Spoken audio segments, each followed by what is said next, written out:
This is Jordan Grace, and you're listening to the Social Suplex Podcast Network. BWB, this is One Nation Radio.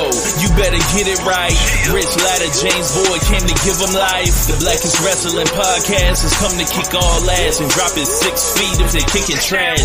Word, let me welcome y'all to something different. And if you dig it, man, you should let some friends listen. We be getting it in, this on the regular, dude. Ravish and flow, but this shit rude. See, James don't rap, so I had to break it down. The whole network, man, we coming for the crown. Raps in the columns, I keep them both covered. Making the beats too, so the listeners can bump it.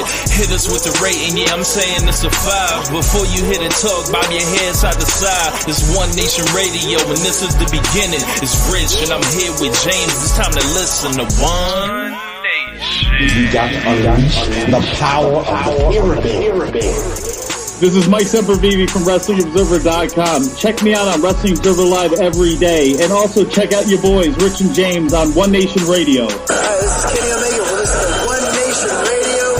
Check it out, guys. These guys know what's up. Big Kenny Omega fans, that's all that counts to me. Goodbye and good night.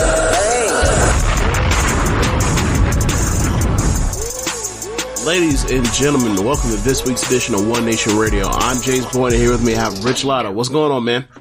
Not much, man. Just been playing this Mortal Kombat 11 like a big old kid, and going back and looking at the timeline and everything, and it's all really interesting. Seeing how I used to play a lot of Mortal Kombat 2 on Sega when I was a kid, and Mythologies of Sub-Zero and all that stuff. And I was like, yo, I bought myself an Elgato streaming thing, so I was on Twitch a couple nights ago.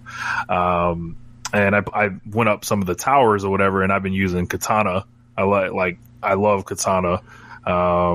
And like she's just beating the shit out of people, and Zombie Liu. And of course, yes, Liu Kang is a zombie now, for those that don't know. It's crazy. Yeah, his soul, it's a long story, but apparently he, in this story mode that's coming up, that might change. Like, there's going to be something that happens. So I'm very excited to play it out. I don't know when I'm going to do the story, but maybe if you guys want to, watch or something like that, hop into Discord. Let me know if you're into something like that. I'll play it on the Twitch live and all that. But besides that, just whooping ass. Yeah. Speaking of Katana, have you seen Konami since she turned heel? Yes. Okay. Just the first thing I saw when I saw her with the mask and the all black thing, I was like, she looks like a female villain in Mortal Kombat. That's the first thing I thought. But anyway, we are here to get to Survivor Series and to talk about the Wednesday shows. But first, I think this is round 1 versus Gucci Man versus Jeezy. Gucci Man versus Jeezy. I don't even know what you're talking about. I have no idea what you're talking about. So Gucci has a song called Round 1, which was like the first diss song he ever made to Jeezy. I remember this back in the day. And like on the chorus is like, this is round one of Gucci Man versus Jeezy. I just remember.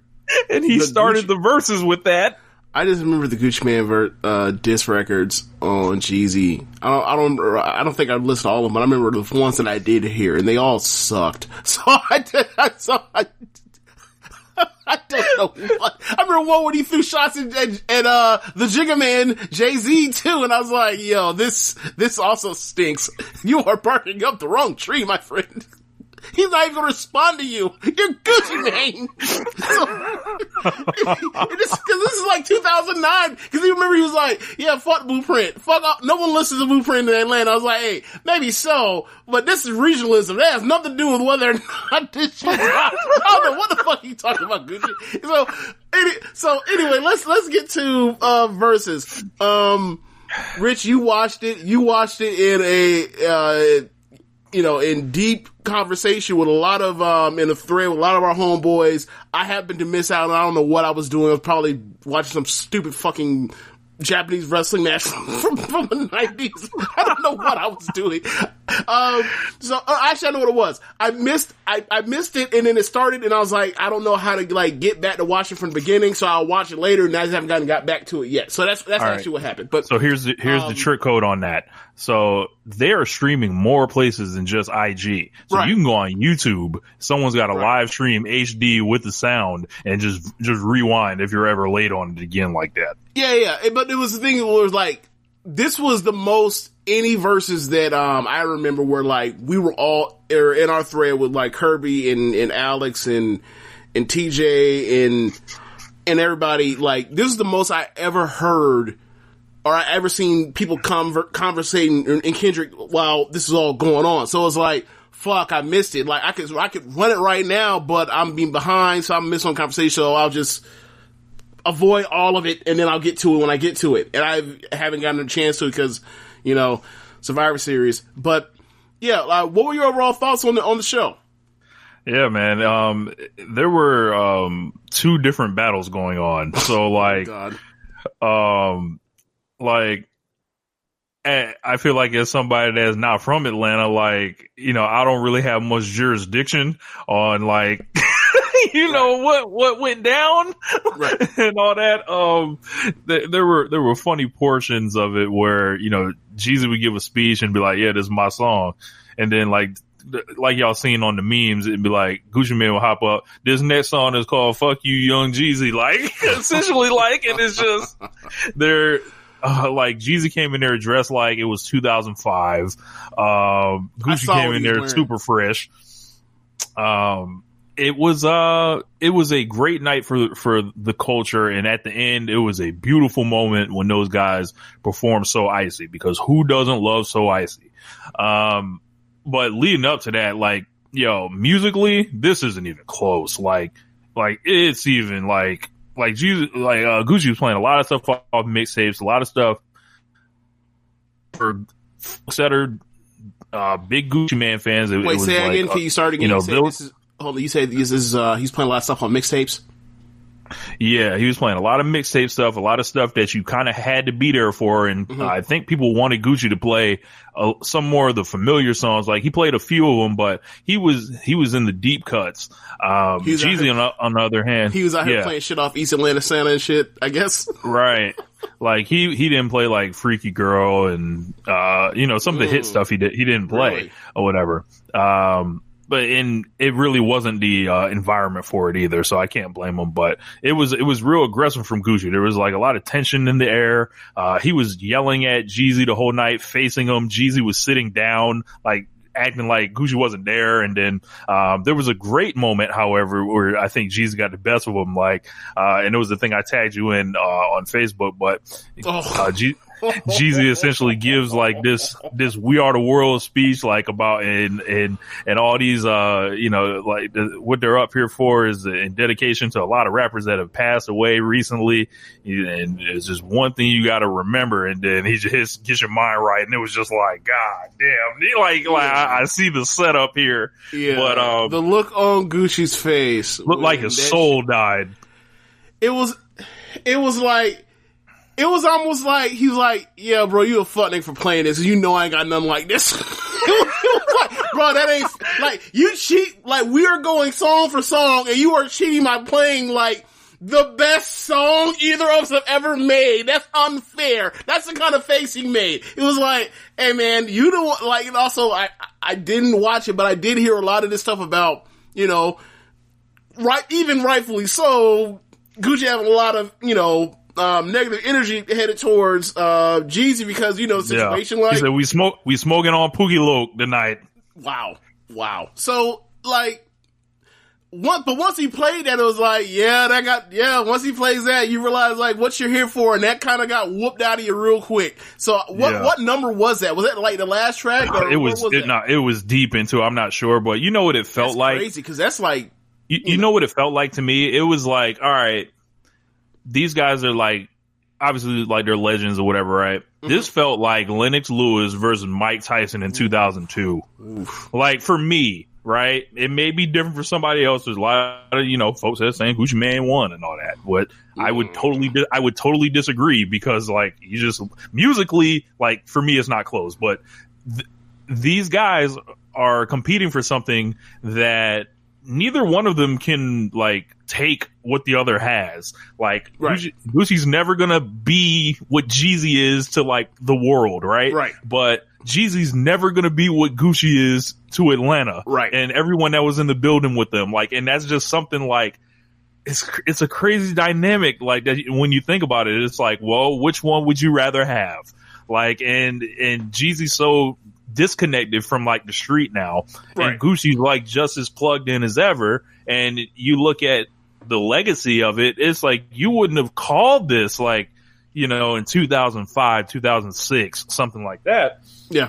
But back what I was saying about the Lewis and Mike Tyson thing, it was like, oh man, like going into it, it's like, yo, he's always Mike Tyson, right? And you think he's Mike Tyson and he's always got something like, oh, he's Mike Tyson. But then like you actually see it and it's like Lennox Lewis is way too big. He's got way too much skill. And it's like these Jeezy songs, like they're so well produced. Like they're so like just polished and Gucci was playing muck. I felt like, you know, in comparison. And it was just like, eventually, I felt like he just knocked Gucci out, like, with dope songs, like, and, you know, some folks may disagree, you know, but go back and watch it, man. Like, for me, it's not particularly, and I think they both had missteps selection-wise, which for Gucci, or for Jeezy, it should have been, like, way easier than he made it. But, you know, sometimes artists, they don't recognize what their best stuff is.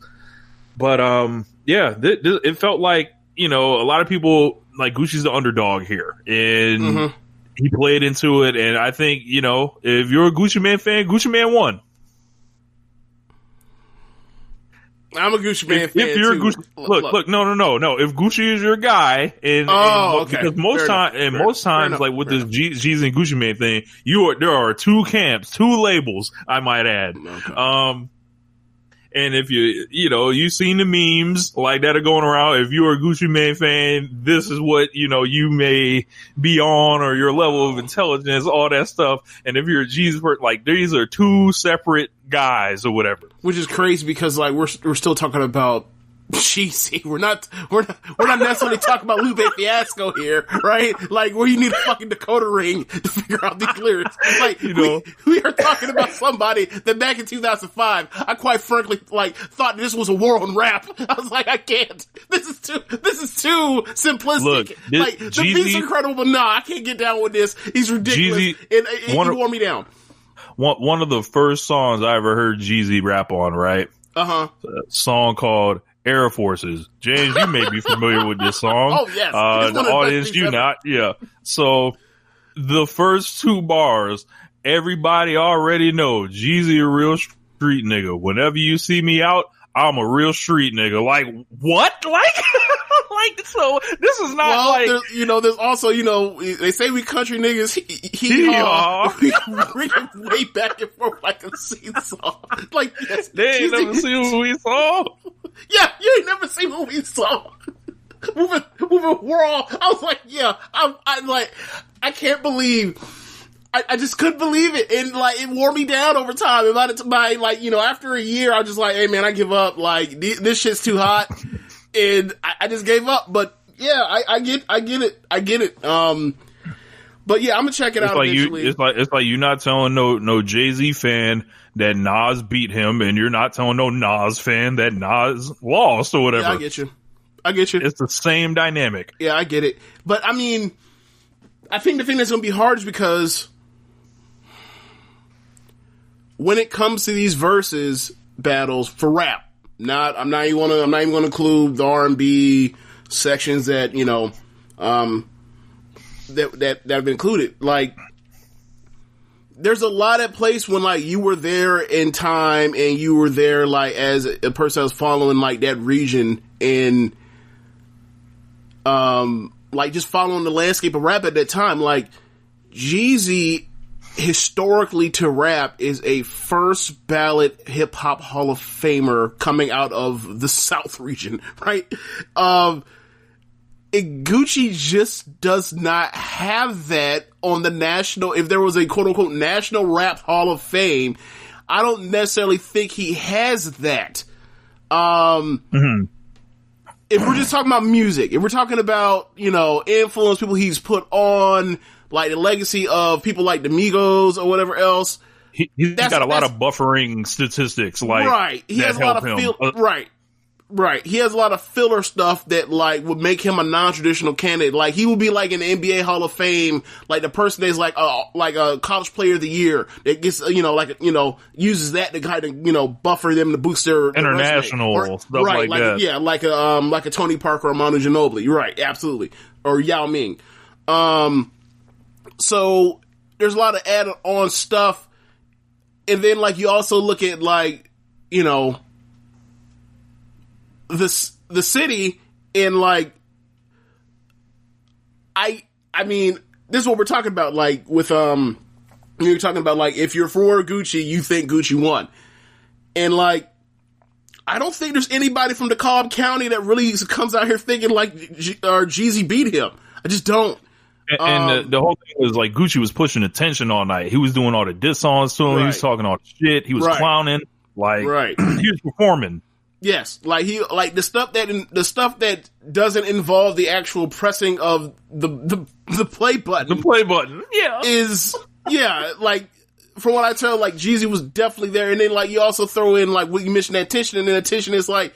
Yeah, you sent somebody, you paid somebody to come kill me, you put a price on my head, I shot that person dead, and I did time for it, and I came back.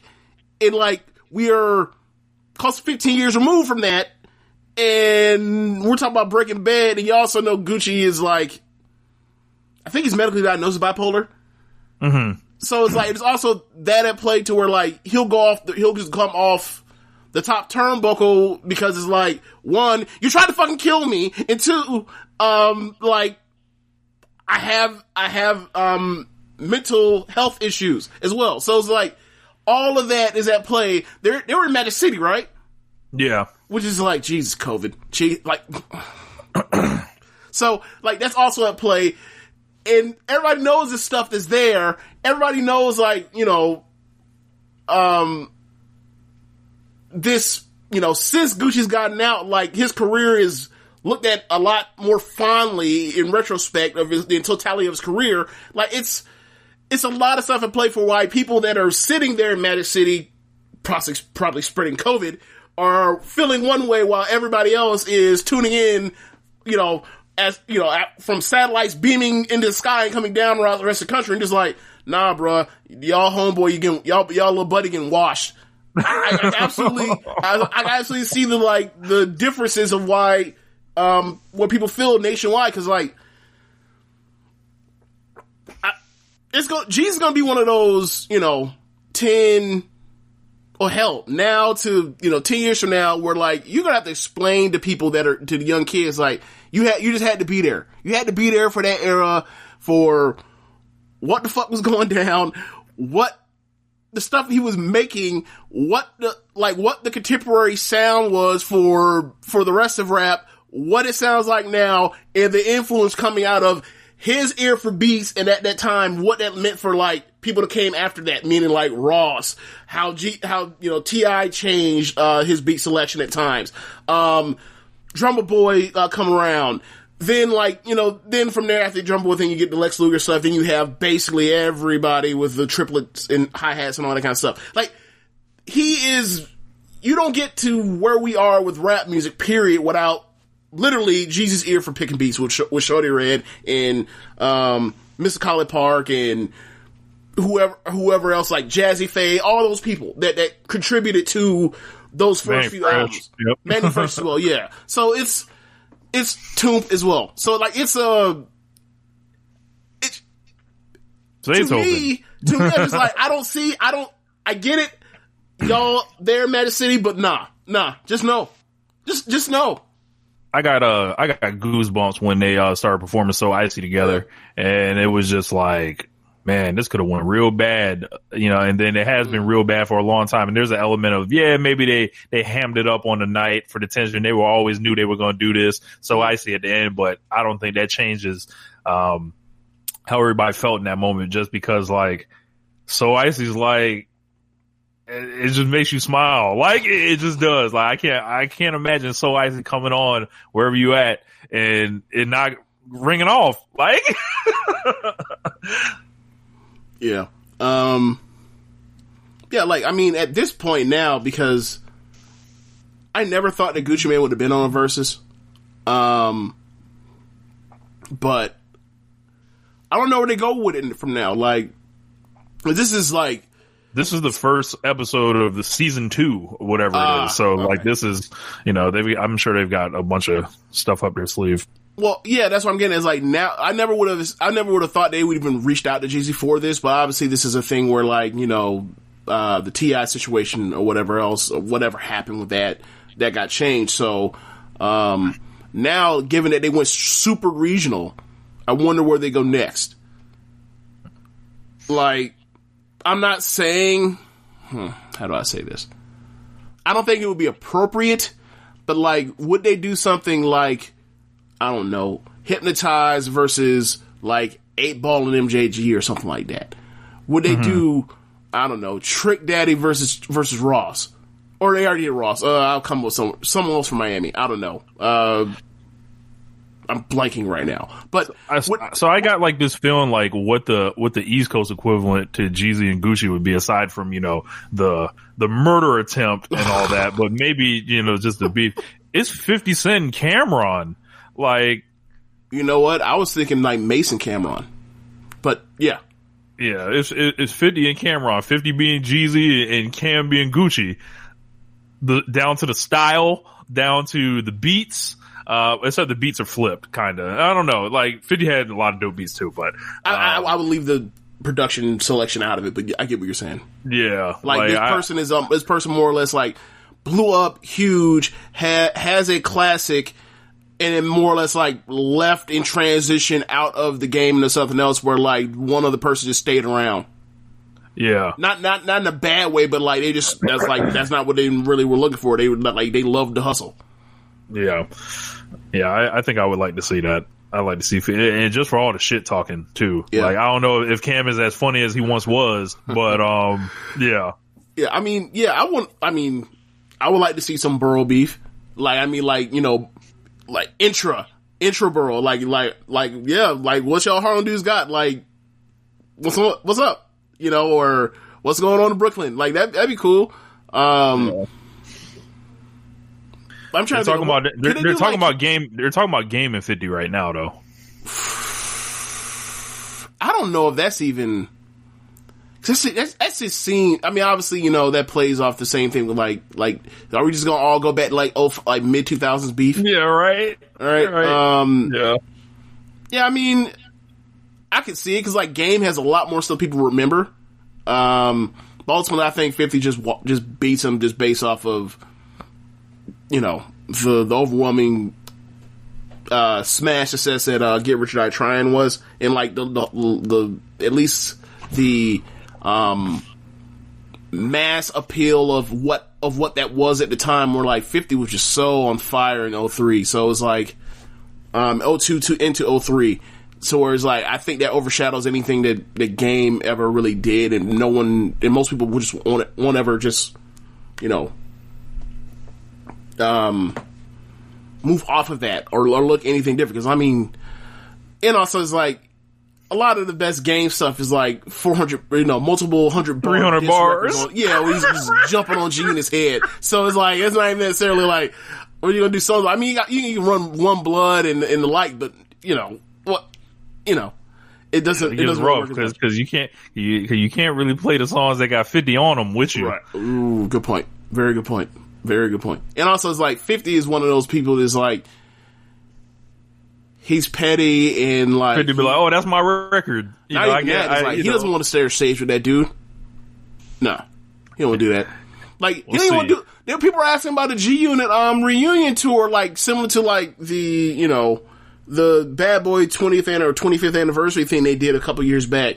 He was like, nah, never do that. And it's like, yo, that was like the best time of your career. That's when you can go on the tour and make a ton of nostalgia money with that. And you don't want to do that? All right. Yeah. I think Young Buck doing bad right now. So him and Banks don't speak really. Yeah, it's a rough situation there. Yeah. It's amazing how like every relationship 50 Cent ever has, like it always ends poorly. It's almost as if like he's an asshole. Just a thought. Well, yeah, Gucci Man versus Jeezy. Gucci Man versus Jeezy. So, if there are any Gucci Man fans, y'all got some stuff y'all want to suggest to me. I'm willing to try to take a listen to see what I missed through all this time. But, yeah, you know. Yeah, so I guess we go to wrestling now. Well, actually, no, let's do this. NBA free agency. Oh, NBA free agency. Get there. Y'all think I'm bad with this Daniel Bryan conspiracy theory? Whoa. Oh, God. I wasn't even thinking about that part. I just thought about like highlighting like where some people have, you know, faces and places and, you know, landscape of the league. Yeah, man, like given to me, I'm looking at the West and I don't know if the West is as deep up top as it was the last couple years. Yeah, like I feel like there's only two teams that can win the title out the West. Yeah, the East has like slowly been getting better, even with losing Kawhi. Mm-hmm. After that is like, if you look at not last year, but the year before that, it was like, man, all four of those teams in the conference finals, like, could have went either way and anybody could have kind of got out. Cause you remember the Sixers lost, you know, on a game 7. Yeah. After Kawhi shot went in and out, twice or 3 times? Yeah. It bounced in the air off the rim and, you know, all that stuff. And then you look back on it, was like the Bucks and Celtics then. And, you know, so like, I think they've, you know, I feel like once you got 4 teams that are kind of battling it out and anybody can beat anybody, that's when you're in a really good place. Once you're at like 2, like the West is like now, it's like, oh, okay, it's a little light right now. Yeah. I mean, like the Blazers signed a shit ton of people and their team has a lot of talented people, but and like they're going to shoot the lights out or they're going to put tons of points on the board, just like they still have the same issue they had last year. They can't defend a soul. So it's like, I'm not taking them serious if they can't defend. No offense, like they're going to be a blast to watch and I can see them possibly being the 2 seed, but by just overwhelming teams and travel and everything and the amount of depth they have, but they got to defend eventually and they ain't got it. So I'm, you know, for me, I think like, you know, they're probably going to be the 3 seed. I probably think it'll be 3 seed, but I'm still coming back to Lakers Clippers. Like, I understand, the Montrezl Harrell thing is funny and whatnot, and it's very spiteful. It's very, very spiteful. But I think them getting Serge Ibaka and actually being able to scale up and down with Zubac and like not just be like, oh yeah, Harrell's out there and good luck with Jokic. Like, I feel like their team makes more sense.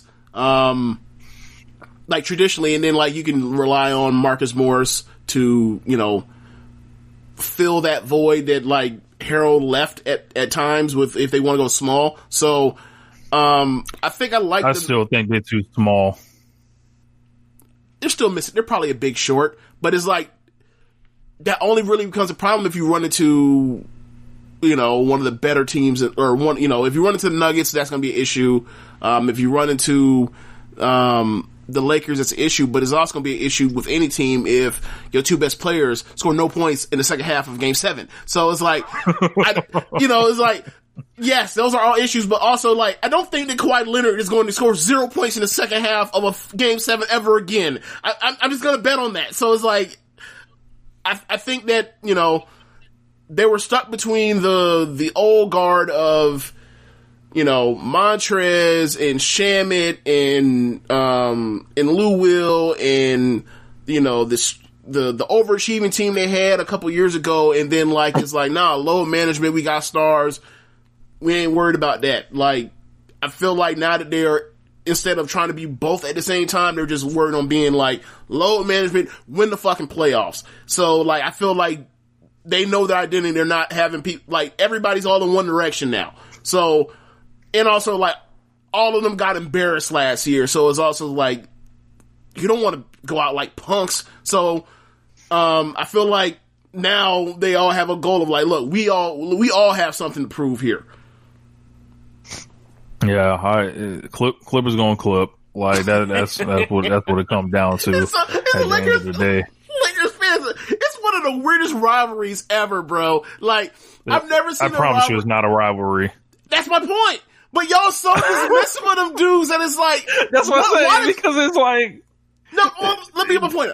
The Lakers fans are so dismissive of the Clippers that even when the Clippers do anything, it even like y'all just, it bothers y'all that they even like are trying. Y'all just want them to suck forever and not even try. And it's like, damn, bro, like, that's it was kind of better off that way because they was kind of cute when they did that. You know, the baby Clippers, the joints on the head, and the mid 2000s Clippers with Baron Davis. That was kind of cool, actually. But like, this live city shit. But the change was Chris Paul was not allowed to become a Laker. That's what the change was. I didn't like that. Fair enough. Yeah, I didn't like them trying to cover up the banners and all that. Like, nah, man. Like you know what it is. Like, y'all need to go ahead and get your own building, which they gonna do. But even then, that's on the grounds of y'all old building. That's our hood, kind of, still like, yeah. I guess so. But yeah, like, ain't nobody thinking about no Clippers. Like, that's why it was so funny when they lost. It's funny. It's hilarious, man. But yeah, I mean, I guess we talk about the Lakers? Yeah, we talk about the Lakers. Can we talk about the Lakers? They Rob Pelinka. They have an answer for seemingly everything. Like, the only thing that I think could screw them, because I think even Markieff Morris is coming back. So it's like, yeah, I saw that. When you can trot out, was probably the starting line was probably be like, Schroeder, probably Wes Matthews, LeBron, Anthony Davis, Marc Gasol, and then off the bench comes Caruso, KCP, who was a starter on last year's team and made a ton of big shots at the end, Kuzma, and Morris, and then Marquise Morris and Montrezl Harrell is like, and also like we're probably going to play the rookie y'all had last year, Thornton Tugg, light skinned dude that was playing in the Rocket series pretty well. Like, he might get a little burn. Well, people love him. Like, the way they were, like, you know how it is when it comes to some rookie or whatever else, and like he plays in games and like the whole entire team's super hyped for him. And, like, they think that dude is going to be good. And the people also like talk about like, he was a sleeper in the draft and look at his wingspan. So he might actually be a valuable contributor. I don't know if you've seen what he's built like. Like, he's built like so hilarious. Yeah, he's built. Yeah, he looks. I don't want to say awkward. But like, why are your arms so goddamn long? Yeah. Right. Yeah. And you got like, it's like Eric Gordon with like super long arms. That's a good point. Yeah. Cause it's like, Eric Gordon's one of them dudes is like, he's bigger than you think he is cause he's not like chiseled, but then when he was in his prime, and it's like, but he also has all that weight and he'll bang on you. It's like, yeah, I get exactly what you mean. But yeah, like, that team has an answer for, obviously when you have LeBron and AD, you got a lot of damn answers anyway, but it's like, you want to go small? They have the best 4-5 small combination ever. If they want to go big, like, I was talking to you off air, like, does LeBron, is like the 3-4-5 of LeBron, AD, and Marc Gasol, is that the most skilled 3-4-5 front court ever in NBA history? And like, really, the only thing I'd come up, it was like the 86 Celtics. Yeah, and the only thing I could really think of was like the 2014 Spurs or 2013 Spurs, like with Diaw in there. Like, maybe Diaw and Gasol at this point in his career are comparable, but I think this has a chance to be one of the better Laker teams ever. Like, if this was a normal schedule, like, yeah, this would be, this looks like, if this was a normal schedule, this would look like, 66-ish type wins, a huge, win differential. And I mean, think about it. They went 16-5 in the playoffs. Like, they could potentially, if they stay healthy, relatively healthy, they could do better than that. Yeah. We lost a little athleticism, a little toughness, I think, but. Think so? Yeah. Athleticism? Because Dwight was still very athletic for. That's true. I guess what he was doing. I guess I'm more thinking of like Schroeder, or is more athletic than Rondo, so I thought it was okay. I get you. That's right. But you also are a lot more skilled. You're so much more skilled. So much more skilled. It's amazing what Clutch Sports has been able to do. You're not gonna give a shout out to Pelinka and bro, you ain't seen them waves? I mean, Rob, look, Rob is doing what Rob does. Like, I believe in Rob Pelinka. If he was good enough for Kobe, he's good enough for me. So, okay. However, there's an agenda at play here, and I'm shocked that this is just allowed to slide. This player in the middle of his career has started a sports agency to funnel people toward him and circumvent the salary cap. But that's not true. To make people take less money. Like, what is Montrezl Harrell doing playing for $9.5 million next year? Have you heard what his actual market was? I have not. Okay, so there are two things at play. There's like one school of camp where people say that he had $60 million offers. Then that makes sense. Right. Then there's another camp that says he couldn't find anything that he actually wanted. And so he signed this 1-1 so that he could play, he could given how bad it was, because remember, like, he was mentally shot, he was out of shape with the bubble situation, his grandmother died, and his grandmother, the first person that, like, got him into basketball or whatever, so it was a big emotional thing.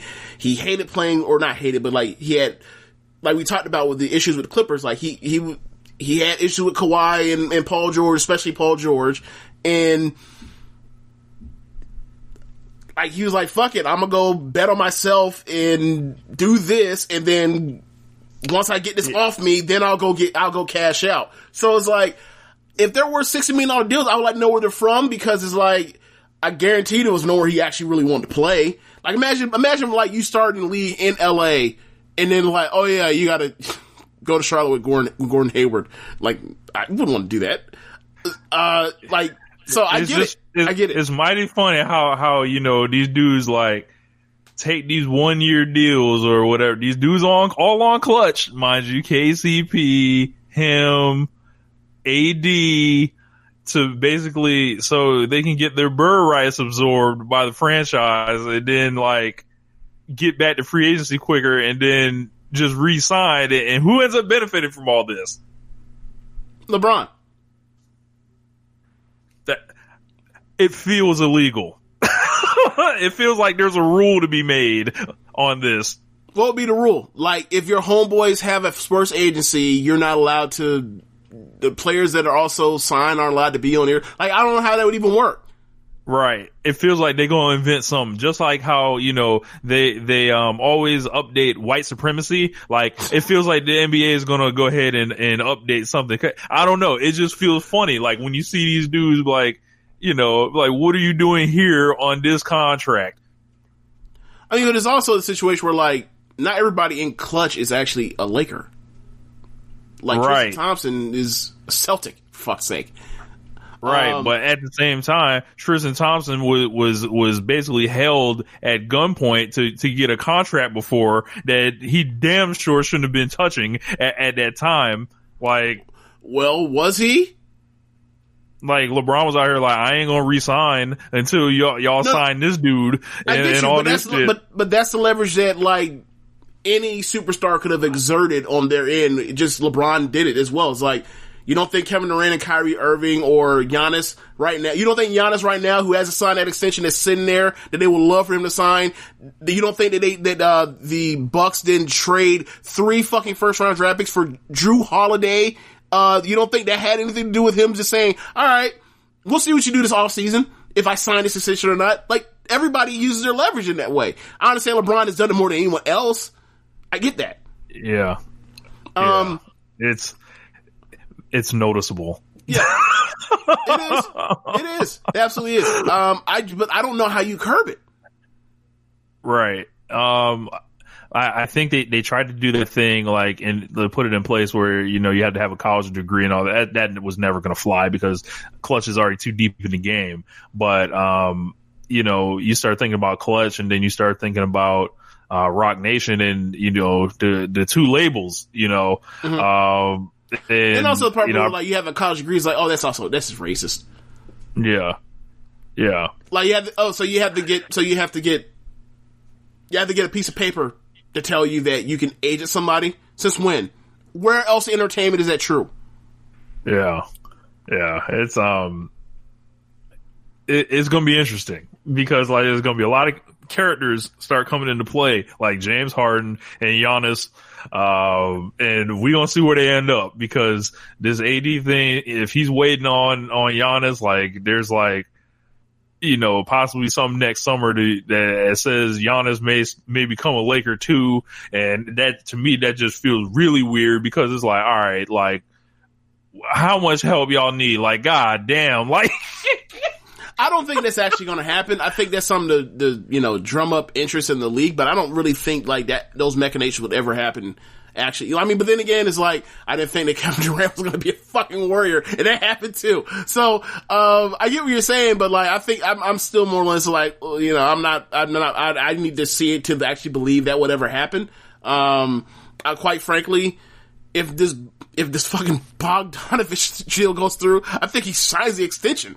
Like, they would have won the East this year, but they basically fucked up their, like, if they lose Giannis because they could not get a sign and trade for Bogdanovich, I am going to, that would be some of the most incompetent shit ever. Okay, so I thought, you know, if they had got Drew Holiday, had Bogdanovich, and you throw out as a starting lineup of Holiday, knock on wood, he's been healthy, Bogdanovich, Middleton, Giannis, Brook Lopez, that's a hell of a starting 5. They're not going to have that, but I still think they're better because they have Drew Bledsoe instead of they have Drew Holiday instead of Eric Bledsoe. So, they're still a threat to win the East, even, you know, accounting for whatever this Nets thing's gonna look like. Like, I still need to see the Nets play defense, but, it's gonna be fun. It's gonna be really fun. And, like, you know, injuries are going to come into play. Like, I don't think that the Lakers are so far ahead that injuries are just going to, like, their margin of error is like, oh, no one they can get sustained injuries and still just walk. I don't think that at all. Yeah, Klay Thompson going down with the Achilles, very saddening. One of my favorite players in the league.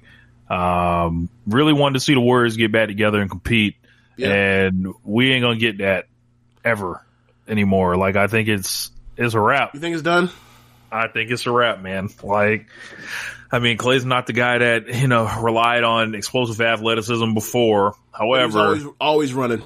He was always running, and the space he did create, you know, he had that top flight body to do so. Yeah. So he's gonna be a little bit slower, a little bit older, and you worry about his defense in the future too. Like, that dude one of the best defenders of this generation, and that might be done now. He might just be, you know, out there like Novak pretty soon. Oh man. I mean, he could probably play in the league as long as he wants, because, you know, he can shoot. Yeah. He could play till he's 50 if he wanted to, get with that kind of fucking jumper. But I get what you're saying. That does stink. I never really thought about that. Out there. Sorry, man, gonna be a turnstile out there. Maybe. Hopefully he comes back. You know, like, they pick Wiseman. this makes sense. Like, that's for fit. I don't know how good he actually is. Just like we don't know how good anybody is for this draft, quite frankly. But except LaMelo. It's a fit. Yeah, okay. Yeah, but it's a fit situation, and if he turns out to be better than Kevon Looney and can, you know, add more things, and like that could buoy them as, you know, their top three gets old or older. So I'm not willing to. I think you're a little. Let's for instance, I don't want to write them off yet. I'm gonna say it like that. I don't want to write them off yet. Maybe I should just as a just using my brain, but I don't like. They was around for so long. They were so good for so long. I don't want to write them off yet. Like, I want to see Steph and Clay and Draymond get another run at this. And then we'll see. So, like, you know, I guess 2021 is when we'll actually see if they actually are really done. It's like, are they the real Spurs? Like, because it's like everything on NBA history tells me this is finished. Right. Like, but right. Maybe they're the Spurs. We're gonna see.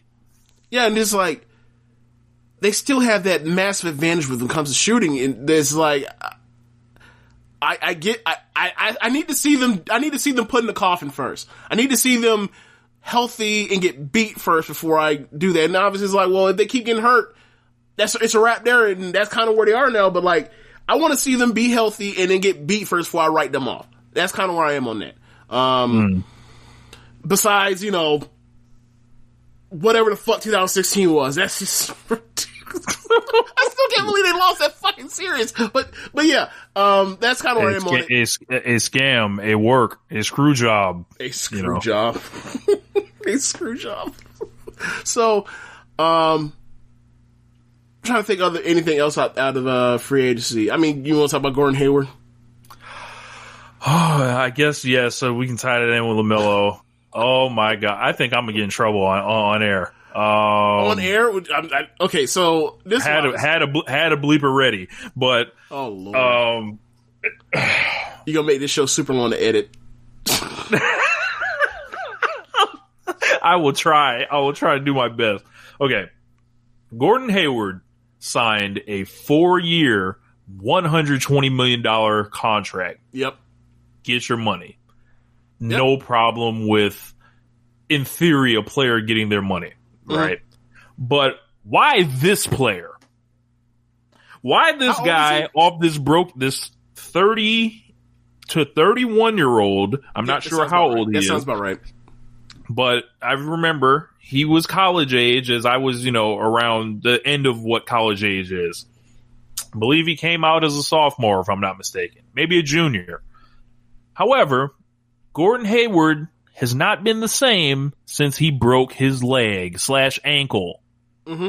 Gordon Hayward was in his locker room with all these dudes that played his position, like Jason Tatum, like Jaylen Brown, that were all better than him.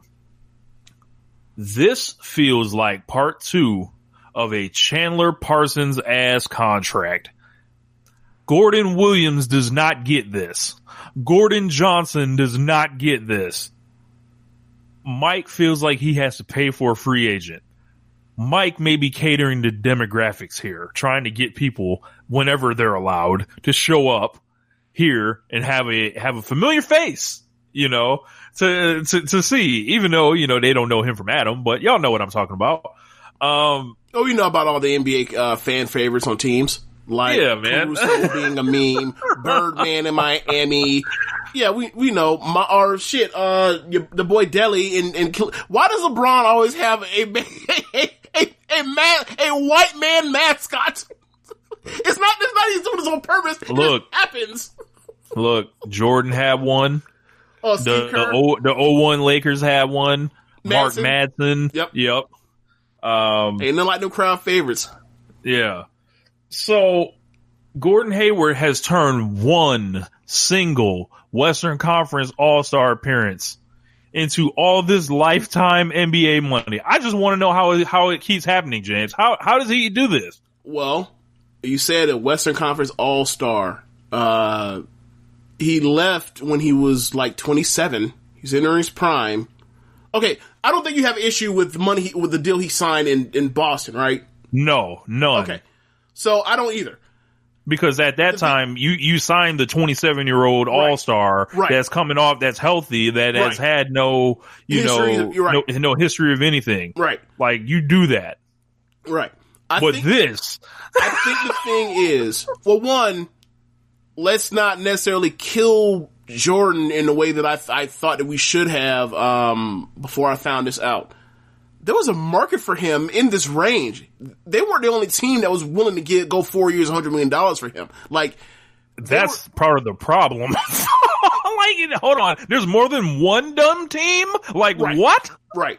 And okay, so I think the thing mostly is, I think people look at it as if he hadn't have turned his ankle, and when he played, he was averaging like 17 points a game.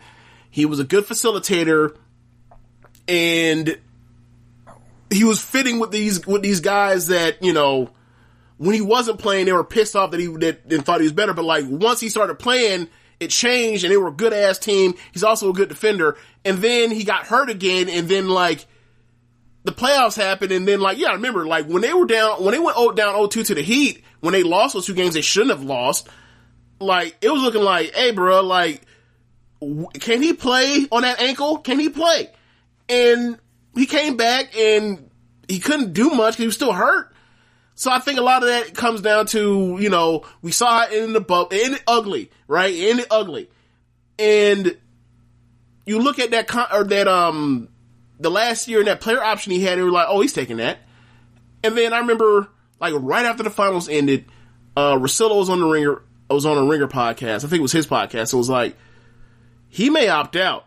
And once you hear that he may opt out, it means you already know that he feels like there's a market for him to where he can get maybe not $34 million a year, but multiple years at big money.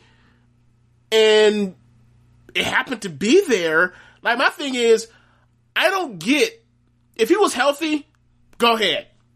But he's been hurt so often that I don't understand how you give that dude that money when he's basically on, either he's on the wrong side of 30 or he will soon be 30. And I just want to know, how do you look at Russell Westbrook, talk about how he has the worst contract, or even a Chris Paul, or not Chris Paul anymore after the Thunder season, but like last off season, Chris Paul has his untradeable worst contract because he has multiple years for $40 million. Look at Westbrook this summer, or not, fall, winter, and say, that's a terrible contract. Look at, he's on the wrong side of 30. Look at all the knee injuries he's had. And then come to like Gordon Hayward and say, because they're making $10 million less, here is like, I get that you can move, you can play with Hayward off the ball in a way that you can't really do with Westbrook. However, it's Russell Westbrook, and that's Gordon Hayward. Russell Westbrook is going to be a Hall of Famer. Like, fuck out of here. Like, where is this injury forgiveness for DeMarcus Cousins? Like, why is he hanging around on minimum deals? I know he just signed with the Rockets, but I think they give him. He just signed today with the Rockets. Cousins, let's be fair. Like, Cousins has even worse injury than Hayward. That man tore an Achilles. That man tore ACL. That man tore a quad in the finals. And then last year he got hurt. How did he get hurt? I don't even remember how he got hurt last year. In a workout. Like, what happened to him though? Was it ACL? I think he got Achilles. I think. I thought that Achilles. No, ACL. It was ACL. Sorry. Yeah, like he has. And also, like, you know, when it comes to big guys, it's always, you had below the hip, you had lower extremity injuries, and you weigh 280 pounds. I get why people are scared of it. And also the league has changed where, like, they don't want to pay big man at all until Anthony Davis eats a motherfucker up, and then they want to pay a motherfucker. So, you know, I get it. I think it's overstated, but I was talking to my brother Daniel about it. It's like, yeah, Mark Cousins is never going to be a max player again unless he like plays a full entire season where he's healthy and he looks like DeMarcus Cousins. And when's the last time we fucking seen that? 2017?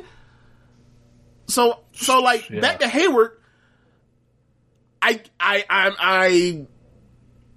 once I was with you until I heard there was a market for him. It's like, well, shit, if that's the price, if idiots want a lot to pay him, what's supposed to turn down the money?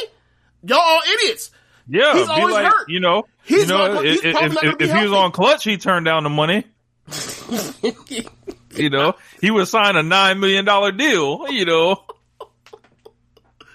But what I will say is, because there was also talk of signing trades, because he really wanted to go back to the back to Indiana, so the Pacers.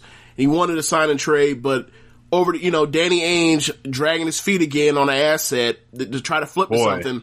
Don't this always happen? Right. The only time that man's ever been opportunistic was when his most aggressive move was trading back to let them get Markelle Fultz so he could get Jason Tatum pick up another asset. That's the most aggressive move he's ever made. It's like his most aggressive move was being super conservative, and it worked out. But you look at the sign and trade package that they were trying to get around was like Miles Turner for Hayward and something else, and it's like they didn't want Miles Turner. Miles Turner he can shoot threes.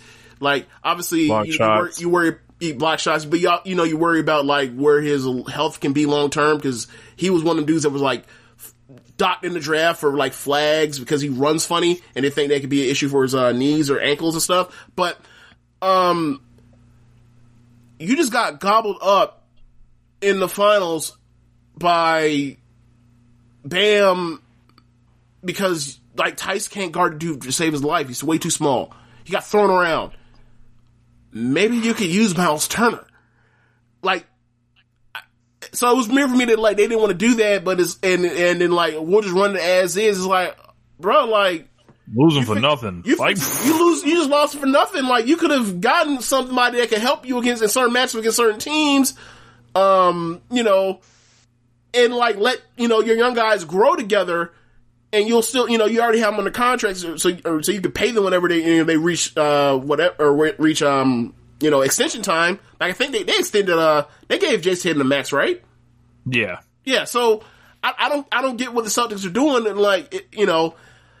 I think they're capped out. We go back to 2018, we thought that was going to be that run, from getting that bounty of picks for the KG and Paul Pierce trade. We thought he's buying his time for 2023 and whatever else, and they're going to be this constant title contender team once we get to the 2000s or mid 2000s, early to mid 2000s, or early to mid 2020s.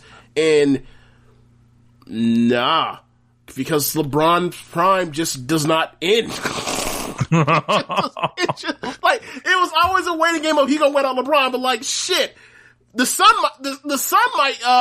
might wind down before LeBron does. So I don't know how, but they signed Tristan Thompson. Yeah, but that's another thing. They're going to be. I think they're going to be better than last year. If you Danny Ainge, do you sign Tristan Thompson? Do you bring Clutch into your building? Because I don't. I don't think he cares. I think it was more of a look. I just got Theus Theus thrown around against Bam Adebayo. I know who ain't gonna get thrown around by Bam Adebayo. I think what's the story? I think the story is that the Celtics haven't had someone average 10 rebounds a game since 2007. Al Jefferson. So it's what? Right. How the fuck? Well, one is that's how you know how unhealthy KG was almost the second he got there. He was there, and then he hurt his knee, missed that All-Star game in 2008, and then came down off the alley-oop from Rondo with a knee injury, and then that was the effective end of his prime. He still made an All-Star game, it was still great, but the 24, 13, 3 blocks, 2-3 blocks a game and 4 assists KG, that was done once that man got after the first few months in Boston. But yeah, just that as an element that they were just so small, it was just it seemed like there was a bunch of just 6'3" ass guys and a small little point guard. I'm sorry, 6'8" ass guys and a small little point guard, and they got bullied against the Heat. And Triss is going to help that. So I think they'll be better this year than last year because obviously the growth of Tatum and Jaylen Brown, and they're tougher now. But I think with Hayward leaving, they've capped their I think they capped their ceiling. I don't think they're going to ever win a title unless they get a trade for a better player somewhere. Like if they flip Kimba and keep hold of like Tatum and Brown and end up getting like some disgruntled all-star. I don't think like as is that team is going to win a title. I just don't. It's very hard to feel sympathy for the Boston Celtics. Oh, well, you're a Lakers fan. Yeah. Like that's not being that's just being a hater. Like that's all that is. It just don't. I don't feel their pain. Yeah. Yeah, you can't relate. I get it. Can't relate. Danny. Give Danny Ainge the benefit of the doubt. Can't see it. Can't exactly. Can't commit. So, what was I going to ask you? So, do you know when training camp starts? Bro, training camp starts like next week or right. Shit. Next week. That's ridiculous. LaMelo Ball, Rookie of the Year. Write it down. Oh, man. Yeah. So, but anyway, let's get to wrestling now. WWE Survivor Series, an hour and a couple minutes into the show. Let's get to wrestling on this wrestling podcast. Yeah. WWE Survivor Series happened last night. What were your general thoughts on the show? Because I have some general thoughts, and I saw some people whose opinions I respect their general thoughts, and I can't believe their general thoughts. But let's. I want to hear what you thought of it. From what you saw of it. So the opener featured Seth Rollins being the first one eliminated. Well, I'm just here to tell y'all the next person eliminated was me. I did not survive that match. And by that, I mean, I fell asleep on this goddamn show. I was like, oh shit, nothing matters. And I was struggling, and all of a sudden, I woke up and the tribal chief is in the ring, and I'm like, yeah, I missed this whole shit. But I was able to rewatch the Reigns and McIntyre match. Thought it was a good match until, they got to do the goofy ending and all that. I like the presentation of it. Wish it was a more high profile situation, because the Survivor Series they're like goofy all-star games kind of to me. And it's like, there's no real fallout from Drew losing, even though they, do the interference and all that. Nothing, on the show I think is, nothing happens like as far as the guys being eliminated. Just pretty much an all-star game from everything that I picked up from there. But I did see the Undertaker's retirement thing. And when I tell you something being pointless, feeling like it was like, oh my God, like you got it, like about 30 minutes of entrances, everyone from the Godwins, the Savio Vega, Kane in the gimmick, Shawn, Triple H, just tons of people from the Undertaker's career. Rikishi showed up. So he did show up, James. All the BSK was there. Booker T was there. Just tons of people in the ring. And then they play this video package for the Undertaker with, the rock music and all that. All those guys disappear, so they don't even like come in contact with the Undertaker. He doesn't even like salute them or anything. But Vince McMahon's in the ring looking 7,000 years old. And Vince starts, choking up about the Undertaker and all that. And you just kind of wonder about the message they're sending here. And then they cut to like, I don't know if it's like a 8-bit version of like an Undertaker theme song like they're playing. Like, it's weird. And then like Undertaker's real theme hits. He comes out and they're shooting all the fire around. They've got this man rising up on a platform to get in the ring. Like, they're fully like just doing all this stuff and no one's there. So it's just awkward as fuck. They are piping in all the noise, all the thank you takers. Like, he's cutting promos and they're like putting the piped in part in for him to pause for it. Like, it was so weird. He cut like a short promo, and then he basically did his Undertaker salute. He goes on one knee, Undertaker on one knee, ha ha ha ha ha. And hologram Paul Bear comes out, and I'm just like, oh my God. Like it wasn't meant to be funny at all, but it was just like thinking about everything that the Undertaker has done that I listed last week. That Undertaker cameos dropped, and they're fucking hilarious. And you see this, and you're like, what did they do all this for? The whole time, I was looking for an angle to happen. Like, I thought somebody was going to jump out on him. There was going to be some bullshit. Nothing happened or whatever. But you saw it, and then this was like, this 30 years of the Undertaker, and then I'm just like, bro, like, we let the Undertaker go a long time ago. And Vince it's just Vince celebrating, you know, the old days again. It was like, dude, I don't know if you remember when I told you I went to Raw Reunion last year, and it was like, I was thinking of bro, I felt like it was like the series finale of WWE. It was like, brought all these guys back. We looked at the good times, and here we are now. Like, you don't really need to see much else, because they're always looking back. And if it's a true retirement ceremony, and unfortunately, they've run the well with the Undertaker. They burned it so dry that nobody believes it, right? And or no one cares. It's both, right? So, yeah, I feel like I couldn't emotionally invest in that. But okay, that's the last time I'm going to see the Undertaker, right. So I couldn't really relate on that level. Yeah. And I imagine that was the same for a lot of, you know, other people. Just like Danny Ainge can't relate, you know, to his pain. And one quick point is like, this ain't the last time I see the Undertaker. He on Twitter and Cameo and shit now, and Instagram. I'm gonna see Undertaker like every day. So it was just really weird and awkward, and like, they wanted to celebrate him much more than anybody else did, it feel like. Yeah. I have not watched it. Every time you are like the fifth person I've heard detail or describe it between you, Imp, Brian Alvarez, Vincent Verhey, Michael Sedgwick, Mike Hamflett, Adam Wilborn. So it's like, for me, like, to hear that, like, here it's explained, and everybody that has explained this or broken this down, I believe to be fairly general or fairly fair reviewers, right?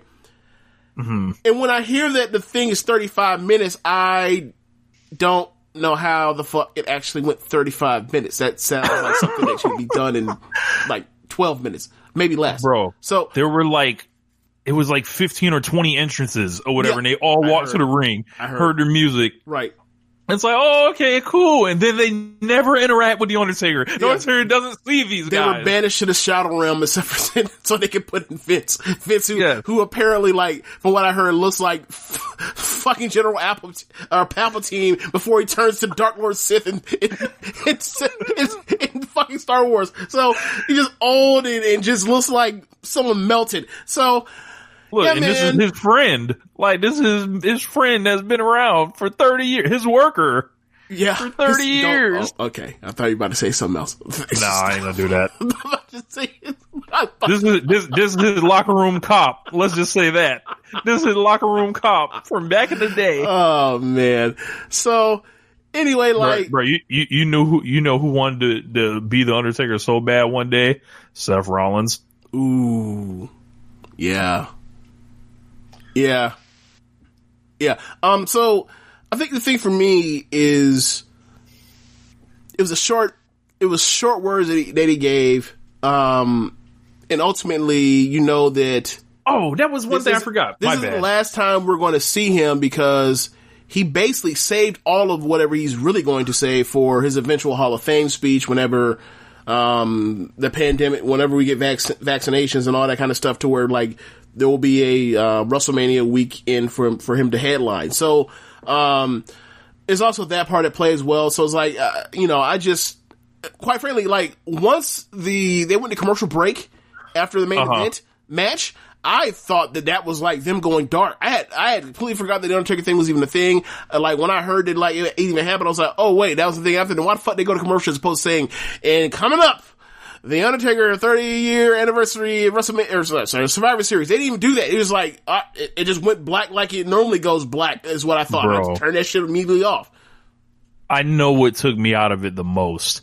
It was like when Undertaker finally gets in the ring, they hand him the mic, and instead of being genuine with the audience and looking in the camera, like this man breaks into the voice in gimmick or whatever, doing the gimmick voice, and I'm like, oh my fucking god! Like, and I know, he's not retiring as Mark Calloway. He's retiring as the Undertaker, so he had to retire in gimmick. Bro, I heard the gimmick voice, and I was like, what the fuck? This is what I'll say. That criticism is valid if he shows up to WrestleMania for his Hall of Fame or WrestleMania weekend or his Hall of Fame speech and gives you the gruffled voice. Then that's was that fair? Is that fair? Like if he does the crown jewel voice, then that's when it's like, okay, that's fair to criticize. But he's in gimmick. I think the thing when you mentioned about the way he was acting as if there was actual crowd, I get that I absolutely get that criticism, and I think it's fair. I also think from their perspective, for them, this is historical archival footage that they will be replaying and selling on DVDs for the rest of time. So they're not about to let the fact there's no fucking fans fuck that up for them. So they're going to do it as if there's actual fans there. And then over time, the people that watch these archival footage won't know the context of there was a fucking global pandemic. There was a global, in the words of our UK friends, there was a global bastard in 2020 that fucked everything up for everybody from the entertainment industry. So like, they'll just move on. They'll be like, okay, we saw the 30-second clip that they put on YouTube that was from 2020, and they'll put it up, in 2030, 2040, whatever else, when they talk about, the Mount Rushmore or Pantheon of WWE performers with, Hogan and Rock in them. So I from that perspective, like, I get it. Like, I get it from both sides. I think it's perfectly fine to clown on it because it's the fakest shit ever. And I also think, like, from their perspective, it's like, well, what the fuck else are you supposed to do? Like, y'all gonna clown us in real time because, like, we're doing this for 2040, baby.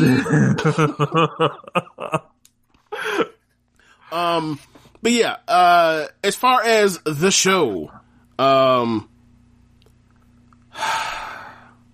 this show had some good wrestling on it. At times it had some great wrestling on it. But generally, this was just a show, a fine show that was made, in my opinion, a lot lesser by the booking decisions, the directions that just go to where they're headed, and also like what they did to some characters, especially like characters that they could potentially have star potential. Bianca Belair, hello.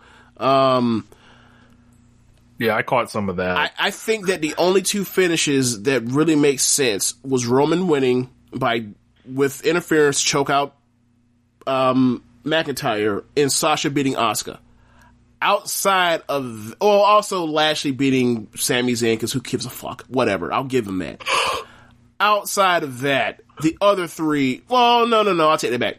Let me phrase this. Sounds like the winners weren't the problem. It was like no. It just, because one particular winner was just like, well, two of them were just like, what the fuck are you guys doing? Like, this happened, like, Raw beating SmackDown, sweeping SmackDown, the men's side 5-0 is like absurd. That's absurd. Yes. The women's Battle Royal was just fucking atrocious. It's like some of the worst. It's some of the worst booking Vince has ever done, which is quite an accomplishment.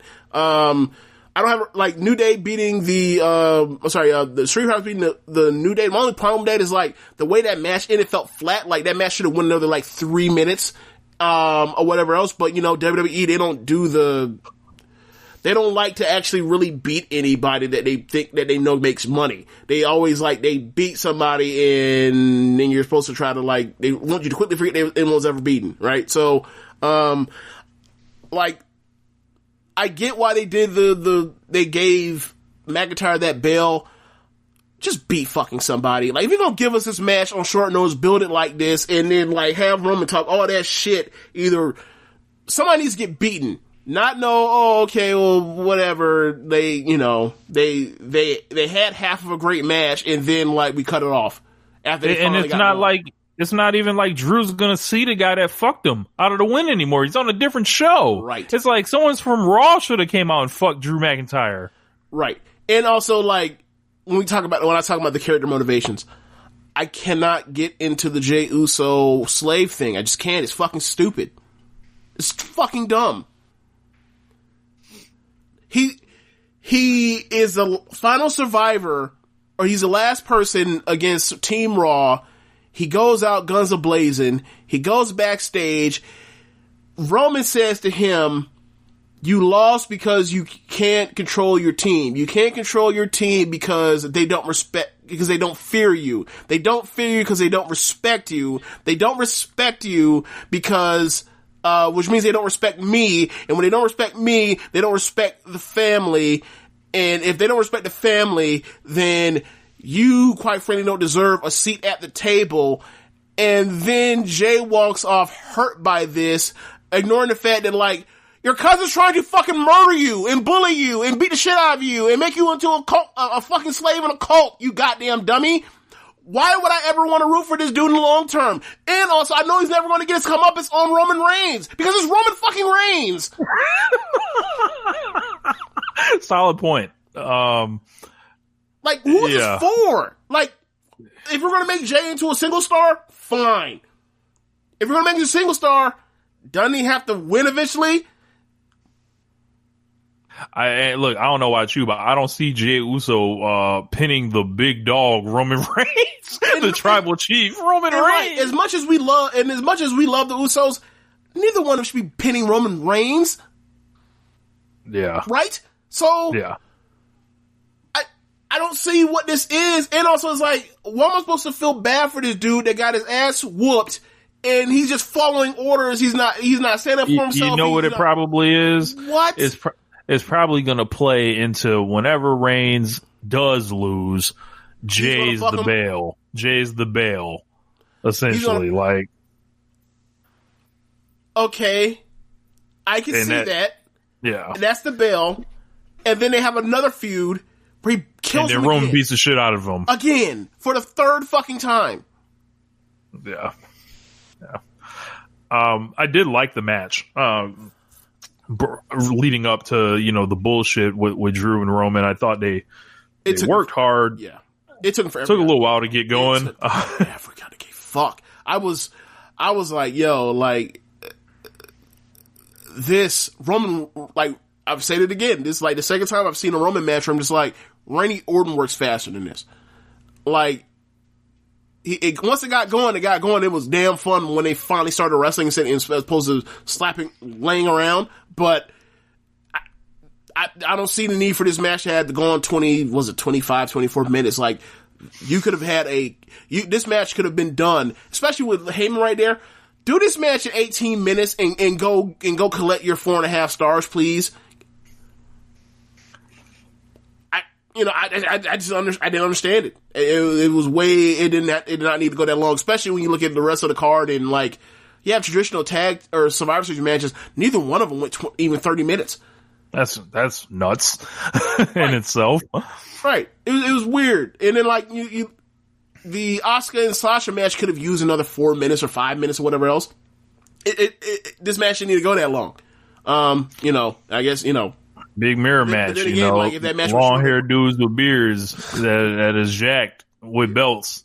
Yeah. And I think maybe, but then again, if you tell Vince this match doesn't need to go that long, will you give more match time to matches to pop more? No, he'll probably give more time for fucking ninja refs and gobbledygookers and 24/7 nonsense. So, who knows? Yeah. But yeah, it was a very good match. A very good match. But especially once it got going, it was great when it was going. I liked some of the near falls. I liked them doing the stuff outside the ring. I liked it. It was real fight based. Fight based. Yeah, it was like they were swinging at each other. Yeah, I do like the part where these guys don't normally use submissions, but they actually use them at like for near falls in the match, like the Kimura.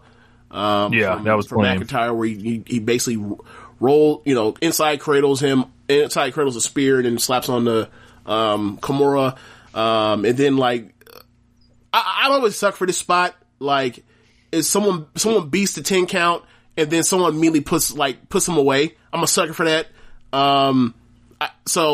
That's like one of my favorite finishes. So like once he jumped on that man and slapped on that guillotine, I was like, I like it. Like, I understand there's interference and whatever, but like he put him away in a way that's like, I can't pin this fucking guy. I gotta choke him out. And like Roman needed a submission as a heel, so that also works. But yeah, I guess in order of importance, we can go to the Sasha and Asuka match. They had another good ass match. I don't think this was as good as their previous matches from earlier in the year, but I think some of the work holds up to it. Just this was just hurt by the fact that you've seen it so much this year, and they were working so fast, almost if like they had time cut, and they were like, nope, we're going to fit the same amount of shit we normally put in there. And they were doing a lot of stuff that the commentary wasn't putting over. Like, they were wrestling like this is multiple part of this series that we've had where we're countering each other's shit up a lot and crossing each other up. And commentary didn't do that good of a job of pointing out things that happened in prior matches. So I think commentary probably made this, or didn't help this match as much as it should have. Shocker. Commentaries on WWE wrestlers. But yeah, at the end of the day, like, the right person won. I like that Sasha is in high speed mode with these multiple cradles and pullouts and into counters of those for other pinfalls. And I think they do a really good job with Asuka against Horsewomen, where they have these non-decisive finishes that will make you want to watch them wrestle more. Well, aside from Charlotte, like, I'm more talking about Becky and Sasha. Like, they, like, she'll slap on like that freaking crank thing she did to Becky at Royal Rumble 2018 or whatever else, or 2019, and this, where they just like, all right, we're going to go through, jackknife covers and roll throughs, whatever else, and you just beat me at the end. Like, I like that. Like, you can beat somebody without necessarily, and you can win at any time without necessarily, like, you have to hit your finisher, and you have to hit your finisher again, you have to finish it a third time, and then they kick out and whatever. So I like those kind of matches. So yeah. I think next match in level of importance would be the men's. Fuck that. I'm not even gonna talk about it. Well, let's talk about the good. Let's get the good stuff out of the way, and then we'll, go through. SmackDown Tag Champs, the Street Profits versus Raw Tag Champs, The New Day. They come down to the ring. The New Day come out first, and Big E's with them, and it's like, that would be so impactful if, like, they weren't just together, like, back in October and had they've been separated for like 3 weeks. Yeah, right. It's supposed, like, they've been separated for multiple months. So it would have been even more. You actually been like, that's really cool, or whatever else. Like, Big E comes out. They all have like the Gears of War stuff that, because of the merchandising or the synergy, and then like they cut back to the gorilla position where you have Angelo Dawkins beatbox to the Undertaker's theme, and then Montez cuts his promo is great. And then they come out. By the time they come out, like, I guess Big E was the first person to be like snatched and taken from the ringside area before they took all the legends out for Undertaker. But they had this great match where it's mostly just. It starts off. I think it starts off with Montez and Xavier. Then eventually Kofi gets in, and you think to yourself, wow, like,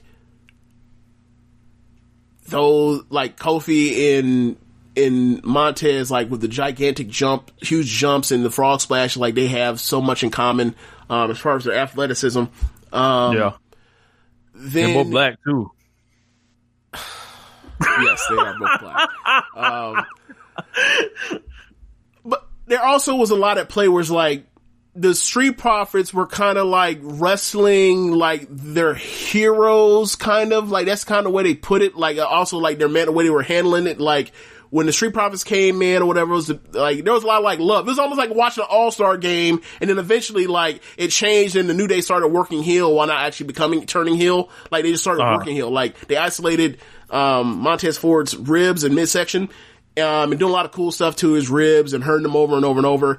Ultimately, it leads to a hot tag from D'Angelo that ends up getting Montez back in after there's even more work. But he goes for a finishing frog splash where he hits it and he can't make the cover because his ribs too fucked up.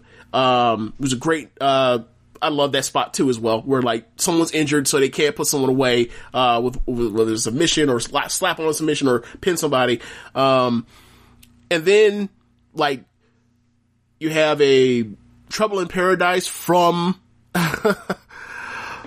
from Montez to Kofi, and then they even do the Midnight Hour. They even attempt to do the Midnight Hour. It doesn't work, and it was a really good ass match. Ultimately, the Street Profits ended up winning. And it's like the older team put over the pushed younger team.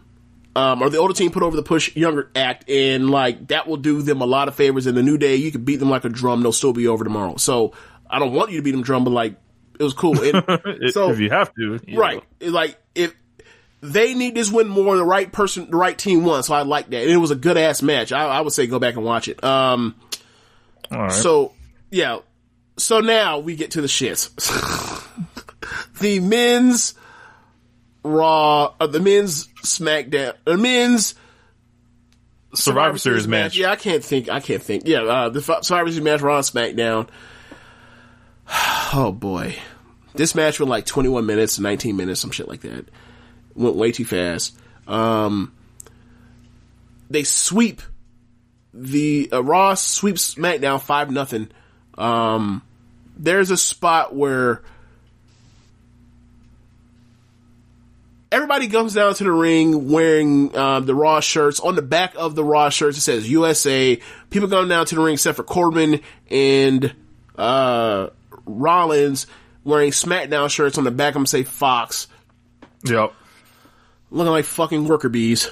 Except for the people they actually really want to push, which is saying something because it's still Baron Corbin. Jesus Christ. So, so you end up getting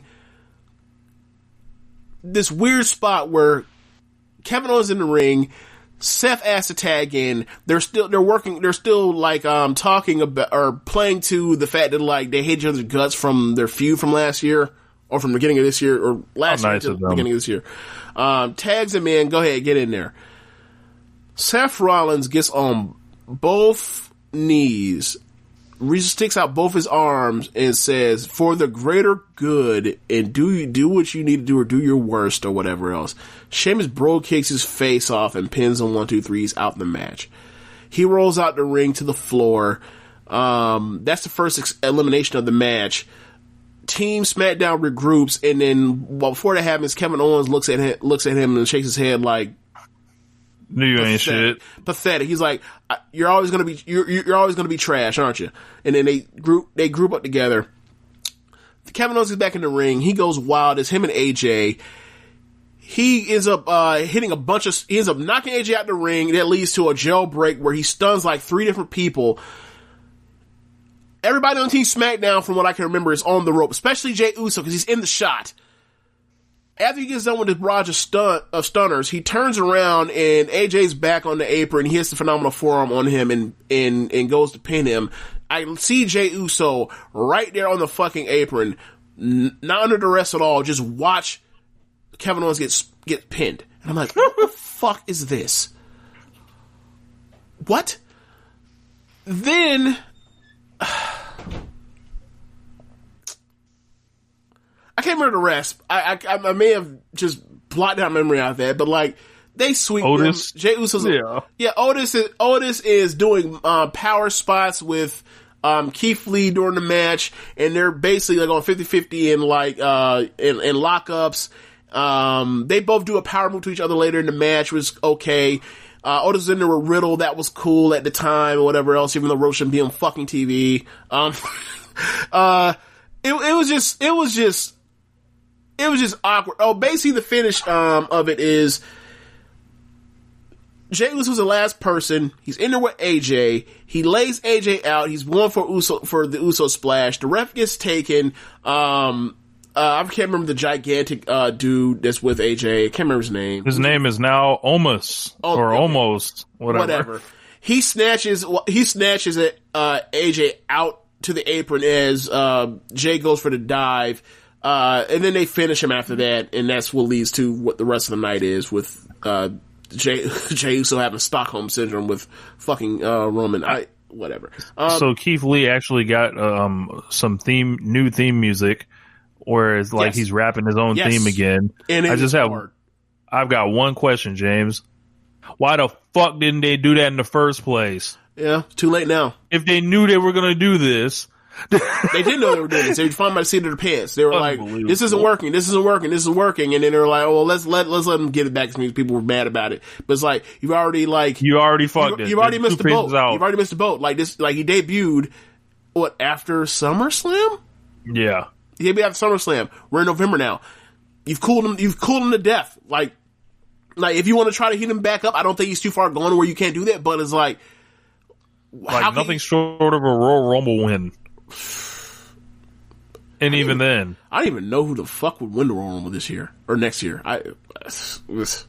Especially like they're gonna do a Royal Rumble in an empty arena. Oof, that sounds at the Trop. That don't remind me. But that sounds really rough to do a match that is a popcorn ass, special attraction ass match where is known for not having no kind of work rate, and then with no crowd. They better try to put people in that crowd. Otherwise, it could be bad. It could be real bad. I think they're gonna try to get fans in there. They are staying safe. Look, don't bring your asses over the Bayside Bridge. Stay your ass down there. Do not bring that shit up here. Yeah, that in the women's match. Yeah. Oh, well, hold on. End of the match was AJ tagged out. Keith Lee powerbombed somebody, or I think he powerbombed Jay. I can't remember, but whatever. So what did Team Raw get for winning? Not a damn thing. Oh, check this out. So apparently, storyline was that like AJ he proclaimed himself to be captain, and the rest of the team couldn't get along. Whereas, and more or less, like after they won, they were all happy. All five of them were content. They were like, "Oh, no one lost. That's cool." And then they went away. I don't know what they did tonight, but what a story! Yeah. What a story! Yeah. What booking! Yeah. So, I'm gonna say the best for last, or by best I mean the worst. Actually, I can't do that because there's something worse. So let's do this. The women's tag team Survivor Series match. This was there was no good moments in it of wrestling aside from like Bianca and Shayna in the ring. Oh, let's phrase this. When Nia Jax in the ring, it was bad. When Shayna Baszler in the ring, it was okay. It was actually Peyton Royce had a couple spots that I liked too. Peyton Royce did some spots, but she still can't work. Same thing for Liv, even though I like Liv's spots more than Peyton Royce's. But Peyton Royce, I got one question. Yeah. Is Lana's gimmick like she's supposed to be a Make-A-Wish kid? That's how they treating her. Like the commentators, like I don't know, but she may as well be. Right? Am I wrong by saying that? She may as well be a Make-A-Wish kid. She's doing so well, she's hanging in there. I'm like, she get a check, don't she? Bro, like she may as well be Nicholas from WrestleMania 34, right? Oh my god! Isn't she? Like, she blind tagged in, did a little something, realized she was in over her head, tagged back out, got scolded like a wounded fucking dog by Nia, said, "Get out the ring, get on the step. Get off the apron. Can't even stand on the apron with us." Yes. Not even get on the top step. Get on the middle or bottom step. Then they proceeded to wrestle. And it was like, look, man, like, Ruby's good. Bianca's Bianca's good. Shayna's good. I'm understating how good they actually are. You know what I mean? Like, they were doing these spots. Natalia fucked up. I don't know what she was going for. She was going for something. I know what she was doing. I don't know what she was going for, but then she was like, she was awful in this match. But she said, fuck this, and then she just stomped, whoever, I think it was Peyton Royce, and then slapped on the sharpshooter. Yeah, she was going for that move where you, like, tie up the legs, and then you flip them over, and you're pulling the arms, where it's kind of like, instead of doing a surfboard, the move just fell through. Bianca and Lacey did a Spanish fly, which is like, if you're gonna do that with Lacey Evans, and like, you're basically killing that for everybody that does Spanish fly, because it's like, she's not good at anything else except for like showing off her athleticism. Like, I mean, at least in this match. I saw Bianca's entrance, and I was just like, man, yeah, such charisma, such personality, such swag. Like, why isn't she just like 25-0 right now since WrestleMania, beating the fuck out of people, like going over everybody, becoming a star? Like, why? Right. And then on the other end, you're like, you see Shayna when she's in for Team Raw, and like, she's by far and away the best wrestler there on the Team Raw, and it's like, y'all ever in this fucking dumbass angle when you could like be using her like against Asuka or using her against someone else? It's like, especially right now with no Charlotte and no Becky, it's like, you have stapled her to Nia, and we know what that means. Yeah, she's doing effectively nothing. It's like, you brought her. Think about the Royal Rumble. Think about what Bianca did in the Rumble. Think about what Shayna did in the Rumble, and think about what they've done with them since they've done both those things in the Rumble. Why the fuck did you bring them up? There's an argument that like the women may be booked worse than the men. I would say yeah. Yikes. Okay. Who's being picked besides like Baron Corbin, right? Who's being picked at the top of Raw and SmackDown that just are flat out not good? Flat out stink. At the top of the card in the male single division on both shows. The Fiend stinks. That's fair. That's fair. Strowman can stink. Right. But the thing is also with those two guys are also over. Yeah. Like, they'd be out here pushing Peyton Royce and you know what I'm saying? Bro, like, there's no standards. Like, there's none. Like, Lana was her most over when she was a manager, and you fucked that, and now you are making her into, like, one, she was a Jezebel at the beginning of the year, right? She was this person you're supposed to fucking hate, and now we feel bad for her span of a year when, like, all she did was, like, go away. Right. It's weird. But anyway, get to it. It is basically, it's down to, like, the final two. It is, Shayna takes out Ruby, so it is basically like four or five against two or something like that. I can't remember exactly, but no, I think by that point it's like 3 or 4 against 2. So it is Liv on one, is Liv with Bianca on one side, and it's Shayna. It is Nia and also Lana.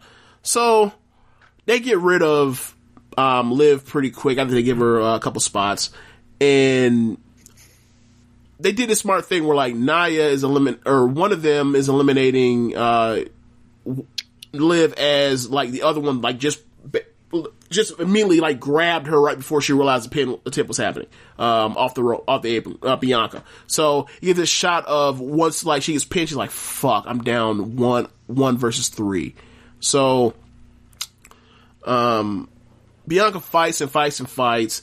She gets slapped in the Karafuda clutch. She gets up from the mat, slowly crawls over, fights, and collapses into the ropes. Shayna doesn't let go. She gets DQ'd on 5.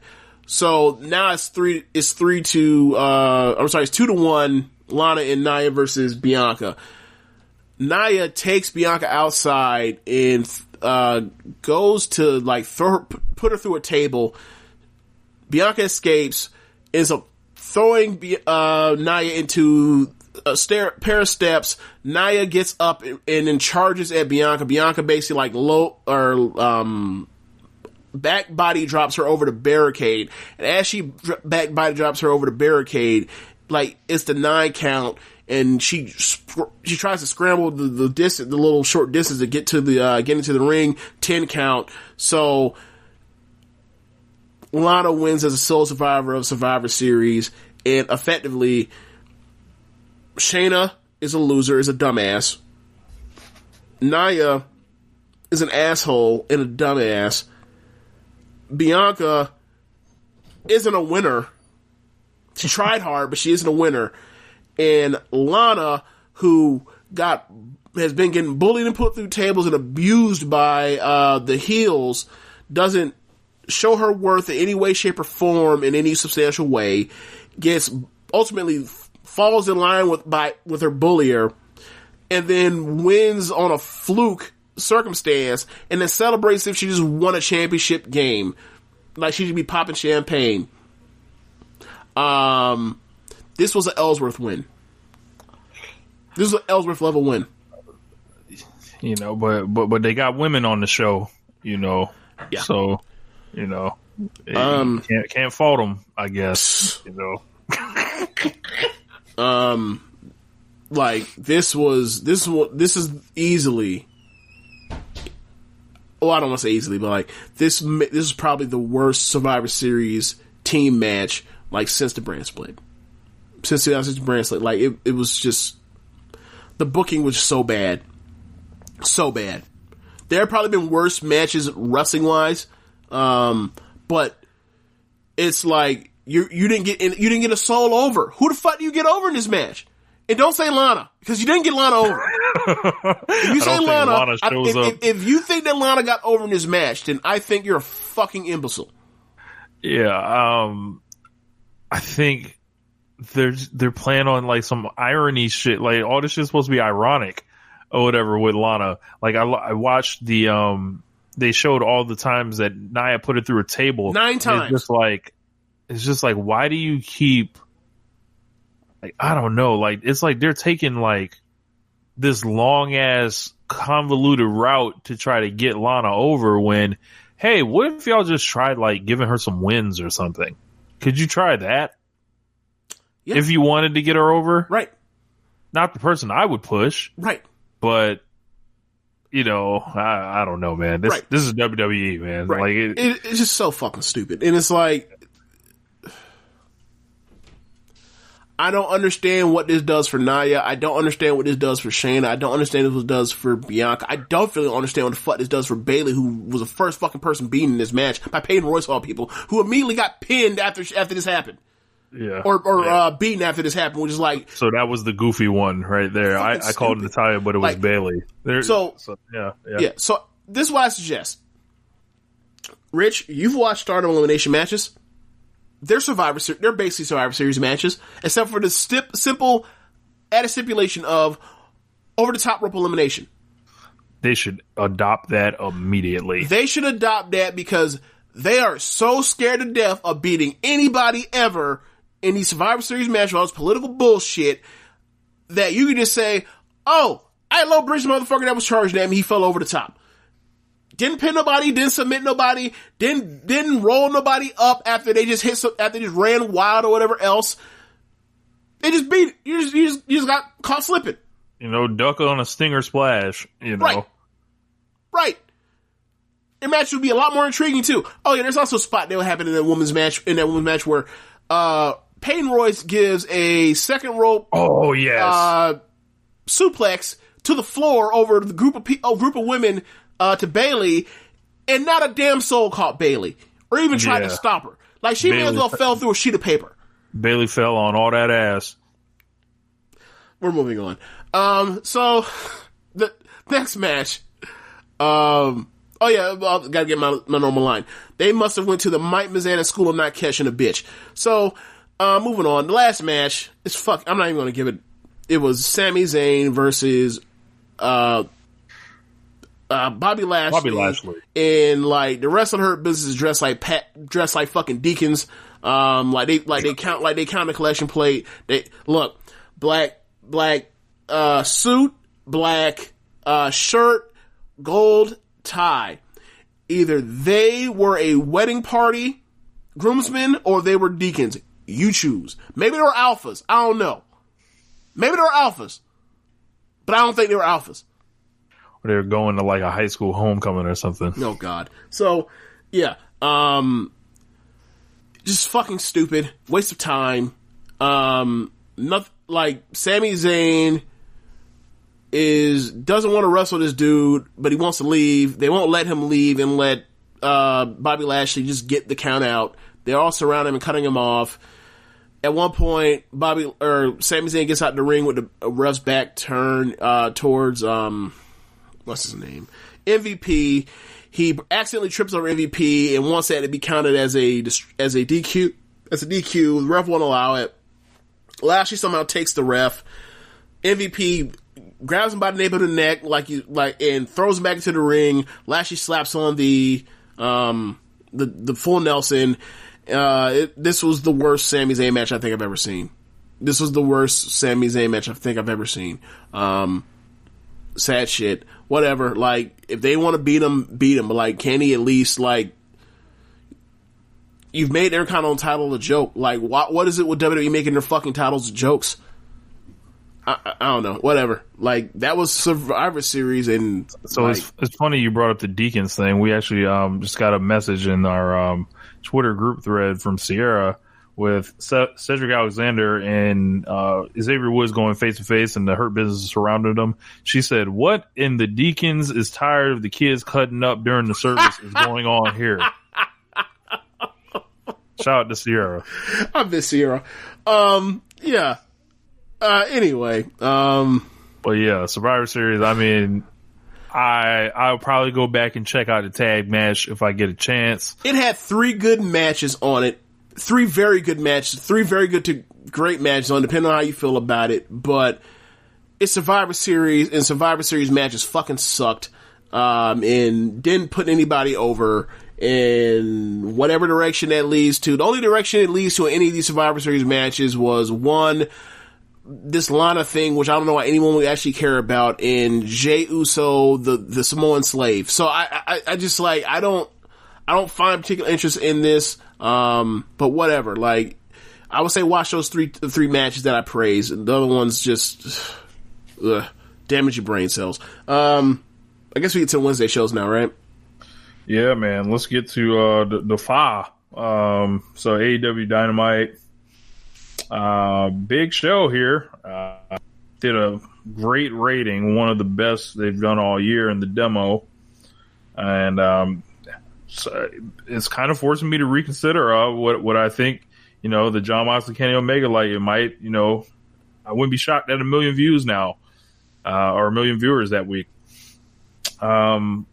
So we opened up, and they basically got it started with, you know, a opening video package from Top Flight. So Top Flight has been on Dark for a couple weeks, and they're a highly regarded team from the Indies, Darius and Dante Martin. One of them is 21, the other one's 19. High-flying, super athletic young guys. Awesome video package. I got into it, fired up when I saw it. And they were taking on the Young Bucks for the tag belts. So, this ruled. Yeah, the Young Bucks, what more can you say? the Bucks do them. Anybody there in the ring was going to look great. Top Flight had a couple matches on Dark that some were good, some of them weren't on the level, but this by far was the best of any of them. These guys carry a long reputation on the independents for such a young age. I believe I had talked to Swerve about it. He told me he wrestled one of them, if I'm not mistaken. He was like, he certified those guys. So I imagine that he wrestled Darius. Possibly. Because Darius is the older one, right? Yeah. Okay. I haven't figured out which one's which yet, so I'm gonna have to brush up on that. Darius is the Darius is the light skinned one. Dante is the translucent one. That's all I like to play. Yeah, man. And the news came out earlier today that Top Flight actually is signed now with AEW. And they got them boys on that paper before they were on the AEW Dark contract, and they got the real ones today. This was awesome. What did you think of this, James? I loved it. I don't necessarily think this match is better than the title change that the Young Bucks, the title match that they just won with a couple weeks ago. But I would say that I would rewatch this one before I go back to that one, even though I've already seen that one a second time. It's a super enjoyable popcorn match, especially for an opener. It's a great opener. They did a million things. It's just great mindless Young Bucks wrestling. It was a blast. RLPW certified under 10 minutes. This is how you do it right here. So the Bucks ended up getting the win with the BTE trigger. And after that, it looks like TH2 came out to jump on Top Flight, possibly setting up something with them, possibly setting up some, a TV title defense for the Young Bucks. We'll see. You already know Angelico and Jack Evans are probably chomping at the bit to actually get in on the action somewhere. So, and I imagine the Bucks and them would be pretty good. Yeah. One thing I forgot to mention is while watching the match, I enjoyed it so much. I was like, they need to sign Tony Khan needs to come down to the ring, or whoever else, whether someone needs to bring it, they need to bring AEW contracts down to the ring in the middle of the match. Stop the match halfway and say, hey, bro, come sign something. And I remember you saying, they're being recruited from multiple places. Fine, they ain't gotta sign it, but just bring it down. Bring it down during the match. I meant AEW was recruiting them. Oh, I thought you meant multiple places. I thought you meant multiple places where we were, shit, after that match, multiple places should be trying to recruit them. Yeah. But either way, it's look, halfway through that match, go ahead, walk down to the ring with it's just it should be when you see those Rockefeller concerts, someone will come out with a chain, to signify that you've been signed. Yes, somebody, I don't know how something to symbolize, he's getting signed right now, this full Cedric Alexander treatment, that's funny. Please sign Cedric, please sign them dudes, Top Flight. Yeah. I can't wait to see them wrestle, Private Party. That's gonna be a fucking blast. That's gonna be great. That's gonna be a blast. Lucha Brothers. Yep. I was thinking about all the people they can wrestle, and I mean that's the place to go. The best get better. That tag division just gets look, while the Sorry World Tag League going on or the Mid World Tag League is going on. Look, I know who needs the World Tag League, and it's these gentlemen in Jacksonville. and then they're also a great get because of the future play. They're keepers. They're a fantasy later keeper league, them Private Party, those Acclaimed. guys. You talk about Acclaimed. Those guys, you can sign them. They already are great workers. You can get the young gun vibe or whatever else. Of you're going to see them grow before your eyes, similar to what we're going to experience with Darby and the step out of tags. I don't want to say they're the some of these babyface tag teams that they have could be their version of the Rock and Roll Express. We have these young guys that that are flashy as hell, and you're going to see them grow before your eyes and become champions eventually, and and people are going to love it. And they're going to have a great rivalry. It's going to be a blast eventually over these years. Yeah. So and I think Private Party has it in them to be heels.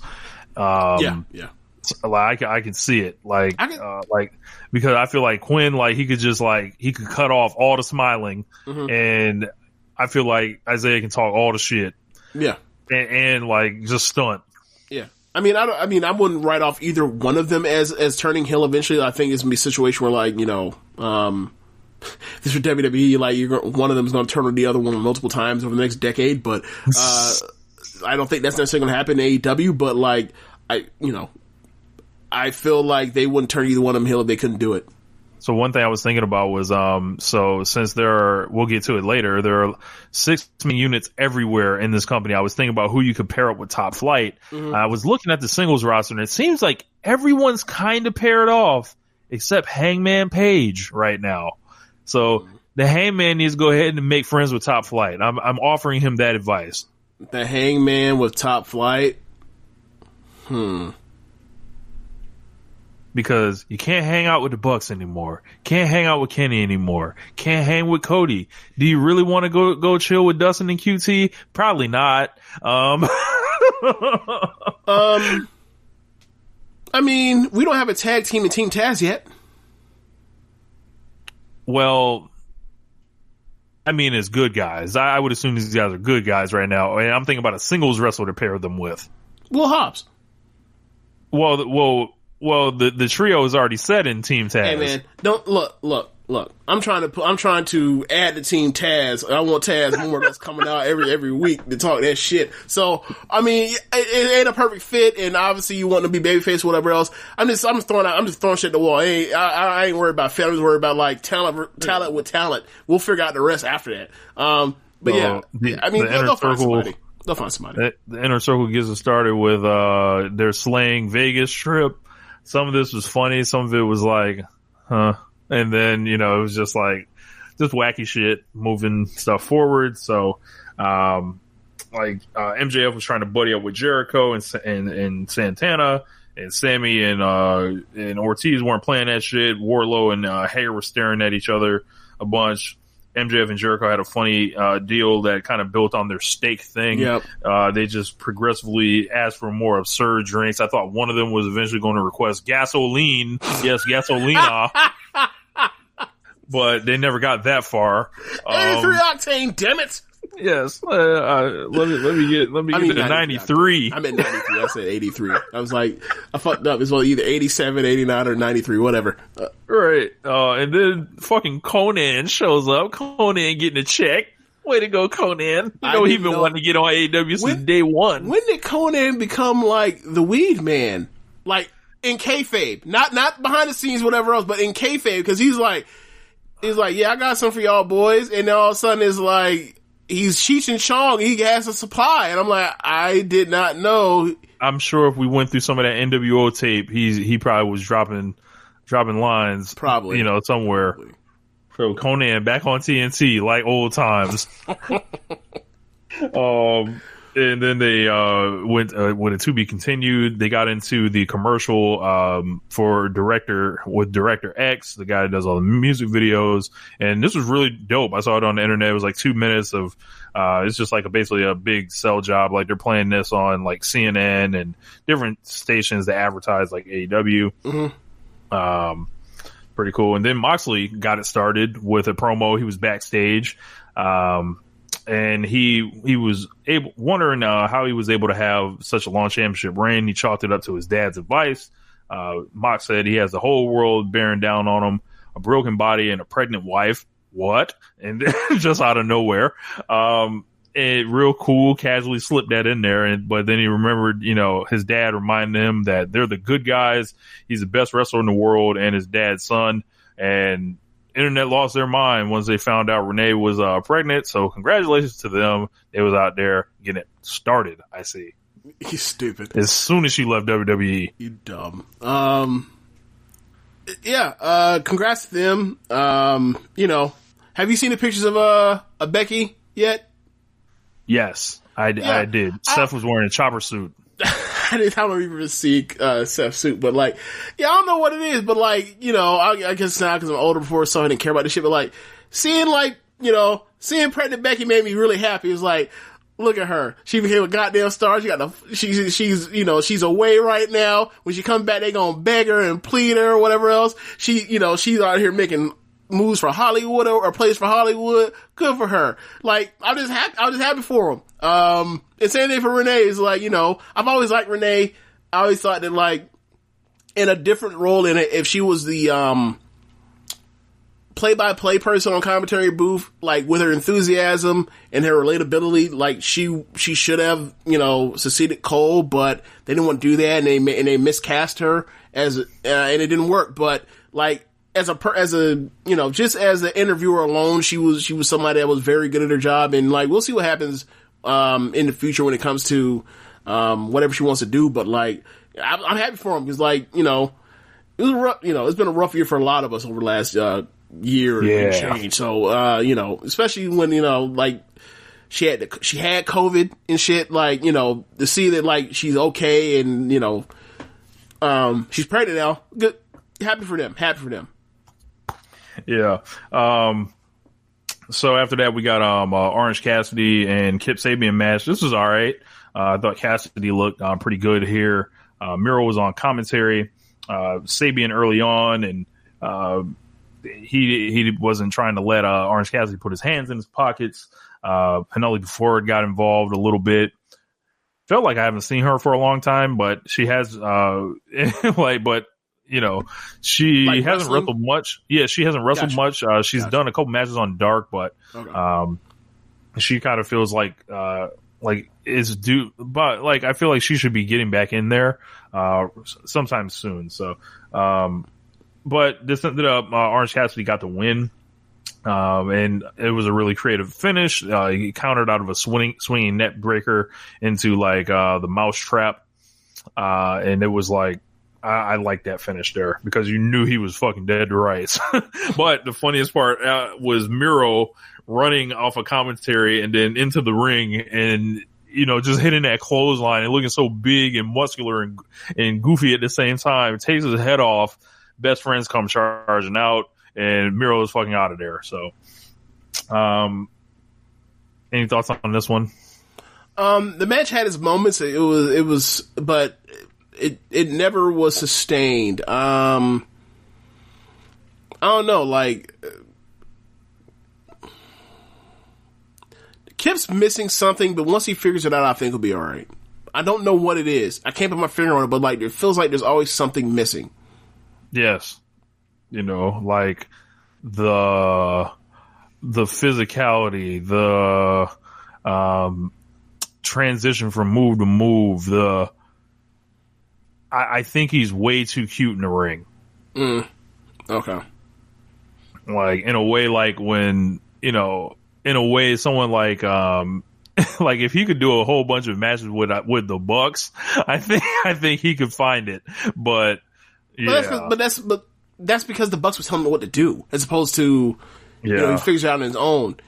Yeah. Like, I can't, like, the thing is, like, the people that I would want him in the ring with to try to get better with, like, they would have to smoke him. So like, I don't necessarily think, like, it'd be the most ideal situation for him to be in the ring with Pac, because Pac would have to eat him up. Phoenix would have to eat him up. You know what I'm saying? Like, maybe Sammy? I want to say, or maybe like a Ricky Starks type. Yeah, maybe. But that's like stuff that's down the line. Like once somebody turns more babyface or whatever else. Right. So it's like there's Jungle Boy. Maybe Jungle Boy. Yeah. Maybe Jungle Boy. Maybe the Jungle. The Jungle. Young Jungle. Then up next, we got the contract signing for Winter is Coming, which is being dubbed as. Kenny made his entrance and mentioned that he is indeed a Wrestling Observer Hall of Famer. And, much of this week's past, discourse on Twitter was just like, it exploded like into like mind-numbing, like, I was talking on Twitter with a young lady who's a very big Kenny Omega fan. I believe her name is like, I don't know if it's Brittany, if I'm not mistaken, but she said she summarized in a tweet it better than I ever have on this show about like the reaction to Kenny. And this Hall of Fame stuff demonstrated this week. He was like, it's like they hear his name and then all of a sudden the Kill Bill sirens go off. Like, yep. And they lose their minds. So I just wanted to share that. But, Kenny came out, mentioned that Observer Hall of Fame thing. He said Moxley is not in the Observer Hall of Fame. I found that cute. And then, he came out in the suit, was all ready to go, and then all of a sudden it was to the back, and a bloodied Moxley was back there being attended to by the doctor. Kenny was like, what the fuck is this? And it's all with this guy ducking, essentially making reference to the staph infection injury before that. He had to pull out of the one match. I mean, I don't know, man. How we know Moxley ain't attack himself? I guess you could entertain that dumb question. I just think think he should. Is this AEW's first whodunit? This is a whodunit. I don't think it's the first one. I'm just probably not remember. Yeah, okay. But yes, this will qualify as a whodunit. But what? So like when we only have one more TV before the match. Mm-hmm. So that's a quick whodunit. It's not like a summer mystery. I think what happens is Moxley playing on the fact that he's been taking everybody's best shot. He's been worn down and beaten down. And you can also throw in how, Kenny had, an easier path that he talked about in the lead up to the tournament. How like he's kind of had the smooth sailing as opposed to the champ getting everyone's best shot. He's getting attacked from people, and like he's injured, but he's going to go into the match injured, and that will be the drama of, can this dude wrestle one of the best wrestlers in the world and survive while going into it injured? Like is Moxley that fucking tough of a bastard? And then I think after the match, we'll get the reveal of whoever it was or whatever else, whether it's watch it be Hangman or Archer or something. I don't know. I don't feel like it's Kenny right now. I don't think it is wrong, but I think it's like, damn, like I got my ass kicked. I was a dick to the Young Bucks. I walked halfway. I was trying to help you, Kenny. I walked halfway down. What's it called? I walked halfway down the aisle or the tunnel so people could see me. And like, damn, I want that back. So I'm gonna try to win I'm gonna help this dude win the title to get my friend back or my family back, whatever he wants to call it. And then like it could go from there. I'm not for sure. Like I'm saying, like it's something they could do if they wanted to or whatever else. But yeah, like we'll see who it is. But I think we won't get revealed until after the title match. Then we got the Inner Circle Slaves Vegas Part 2. Then they were drunk. An Elvis impersonator showed up as the newest member of the Inner Circle. It was kind of easy for him to get in. I mean, MJF had to win a whole pay-per-view match and sing with Jericho and like debate him and all this other shit. Yeah. Well, they're drunk, so Yeah. Maybe MJF should have just offered him a drink. Yeah, so then it's a bunch of like references to and callbacks to The Hangover with Wolfpack stuff, with Wolfpack stuff and the Blood Brothers. Blood Brother thing, yeah. Bro, hey, when Sam was like, I'll cut myself right now, like, bitch, I was hollering. I ain't seen, usually it's a man named Rhodes that's enthusiastic about, cutting himself on this show, but, MJF noted it was a full moon and they all howled at the moon. Then they woke up in bed the next morning. Jericho was with Elvis, so who knows what went on, that evening. MJF woke up. He was in the bathtub. Had stuff written all over his face as he went up to Sammy Guevara. Sammy Guevara is kind of just there.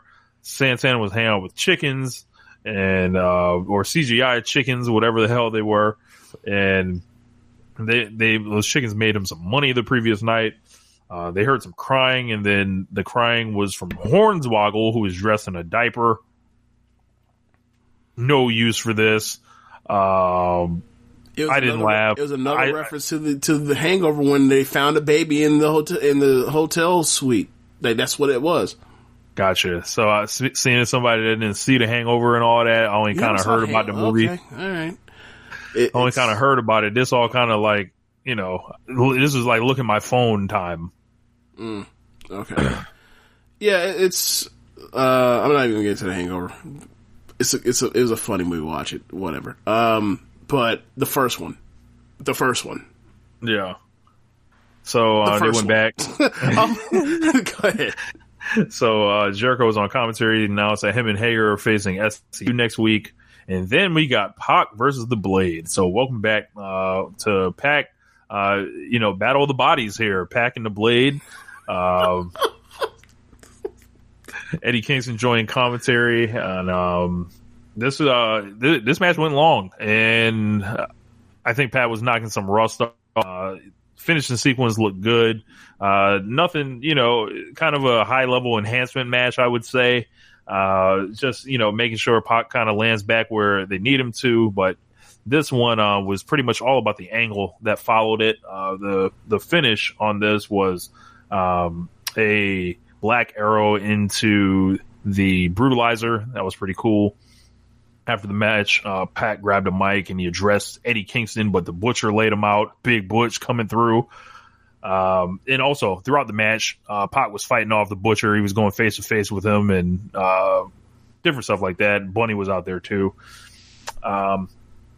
Kingston, Phoenix ran out to make the save, solidifying, his split from Eddie Kingston. Of course, he didn't like being kicked. And then, Butcher Blade and Eddie start beating him down. And all of a sudden, Penta El Zero Miedo comes out and he has the steel chair and it's full NWO 96. Whose side is he on? And all we were missing was Bobby Heenan. So, Penta stays true to, his brother and, Pac reforming Death Triangle. And we've got two units here and these guys are celebrating. James, what do you think about all this? I'm over the moon that that Death Triangle has been reassembled. Look, and they had the music ready too. Yeah, quick. Yeah, how convenient, right? Quick. But yeah, I'm over the moon that they're back together. Like, that's one of the biggest losses of wrestling in 2020, in my opinion. It's just like not seeing those three together. But yeah, it was, they kind of put this together really fast and something they could have spent more time on as far as the pacing of it. Like, they could have done this over a span of maybe 2 more weeks. But to get the full impact of it, but whatever. We're here now, and it wasn't like it was done poorly. It's just the emotional weight of it. Will Penta actually turn his brother? Like, it just doesn't feel real. I know they had teased arguing with each other, which led to Kingston swooping in and adding them to Kingston Inc. or whatever you want to call it. Those 5. At one point, but we had kind of been past that for a while, and it really didn't come back until Penta beat the shit out of Phoenix. Was that last or 2 episodes ago? So in the match, so it's like they kind of dropped that and then they picked it back up, and they never actually brought up the turmoil that those two had back then. We're just supposed to remember that, and I'm sorry, I'm a nerd that remembers this kind of stuff. I'm not the average fan. I wish I was the average fan. Just follow on whatever dumb shit they give me, as long as it's fire. But whatever. So yeah, let's see what they do with it. If they're gonna have a tournament or whatever, they break this out. But they have all these teams, seemingly built to do this. Ready. Yeah. Ready. I was happy to see Death Triangle reformed. Next week we're getting Pac and Phoenix against Butcher and the Blade. It's going to be pretty good. I say Butcher and Blade always make everything better, and they can go ahead and catch those flyers. So the Death Triangle are babyface adjacent. It seems like on this. They're babyfaces against these guys. Yeah, so hopefully, we'll see how that goes because, we can use some more. Baby faces? Yeah. So, I always take some good guys to cheer. So, then Shivani sent it to the back, and they got word of another altercation backstage. Jade Cargill was beating up Brandy Rhodes and Pillmanizing her arm.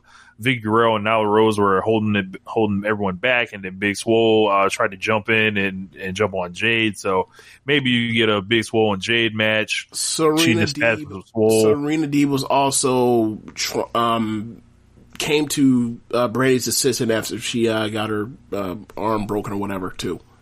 Gotcha. Just a note. And then up next we had the NWA Women's World Championship match. Serena Deeb and Thunder Rosa. This was excellent.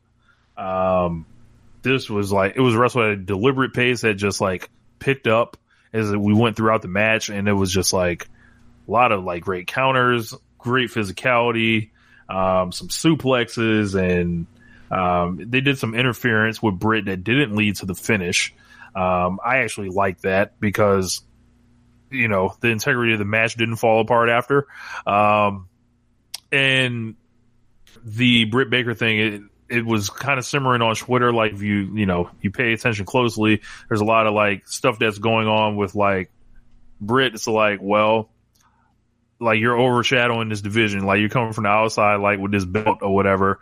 And, you're getting these, chances to do that shit. But I'm the one here. So, that feud started tonight. But Serena defended the belt here. And I really enjoyed this match. Yeah, it's a good ass match. Some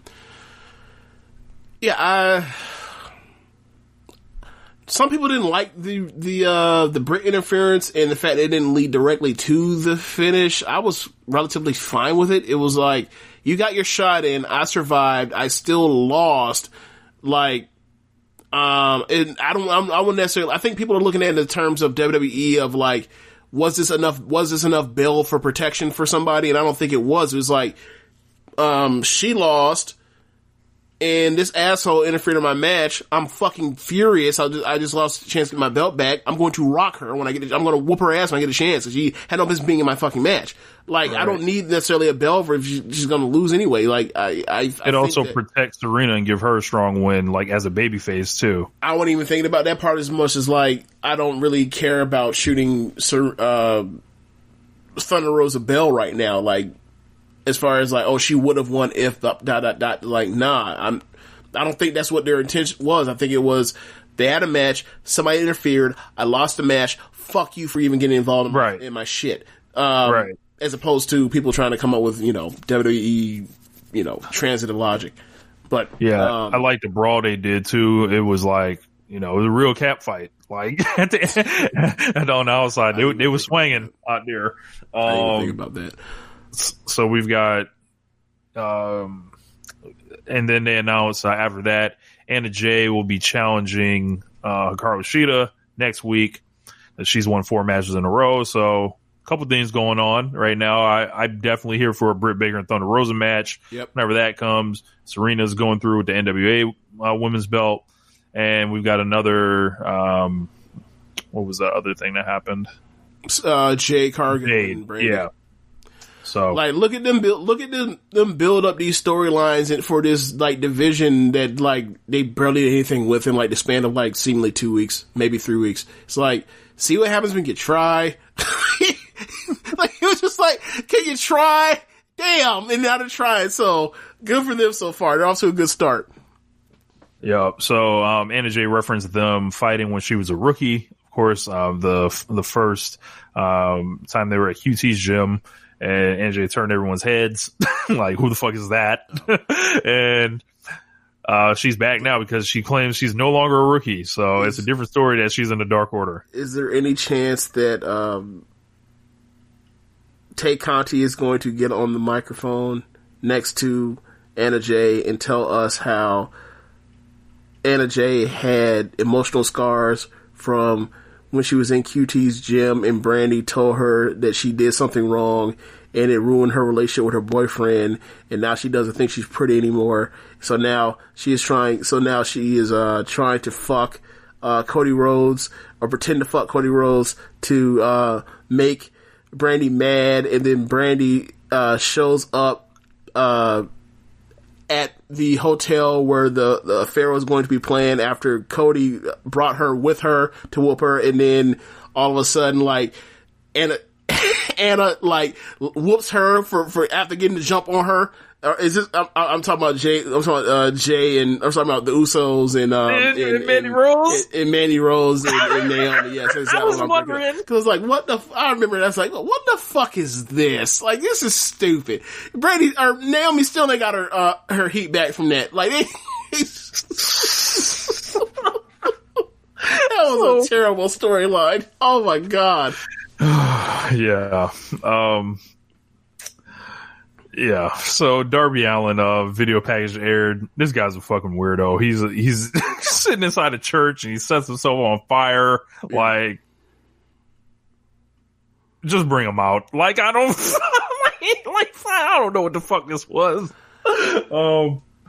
Then we got Team Taz versus Brian Cage, Team Taz comprised of Brian Cage and Ricky Starks against Cody and Darby Allin. Hell of a match here, and I don't know, some of the presentation stuff I take, an exception with, maybe just because, I don't like Cody particularly, but he comes out last after the champion. Enormous amounts of pyro still. He's the one that avoids the pinfall, and he gets the angle done to him after the match. It's all presentation stuff, but I just thought it was important to note all that happened. But I like the match. Cage and Ricky Starks got what I feel like is a real elevation here.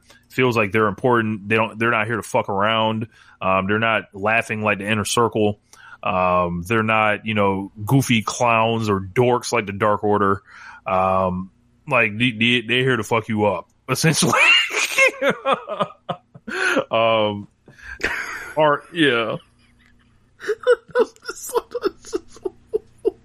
What's up? No, because you're like they're not doing goofy comedy shit like Inner Circle. They're not dorks. I'm like, just go ahead and say it. They have sex with women like the Dark Order, fucking incels. So like just go ahead and say what you really mean. Ricky looked like he's swimming. Cage is a married man, so I won't insult his wife like that. But yeah, so like there was a couple things that happened in here. A lot of big moves. The finish in this match was super. Arn Anderson did get thrown out from Arn Anderson's absolutely useless, by the way.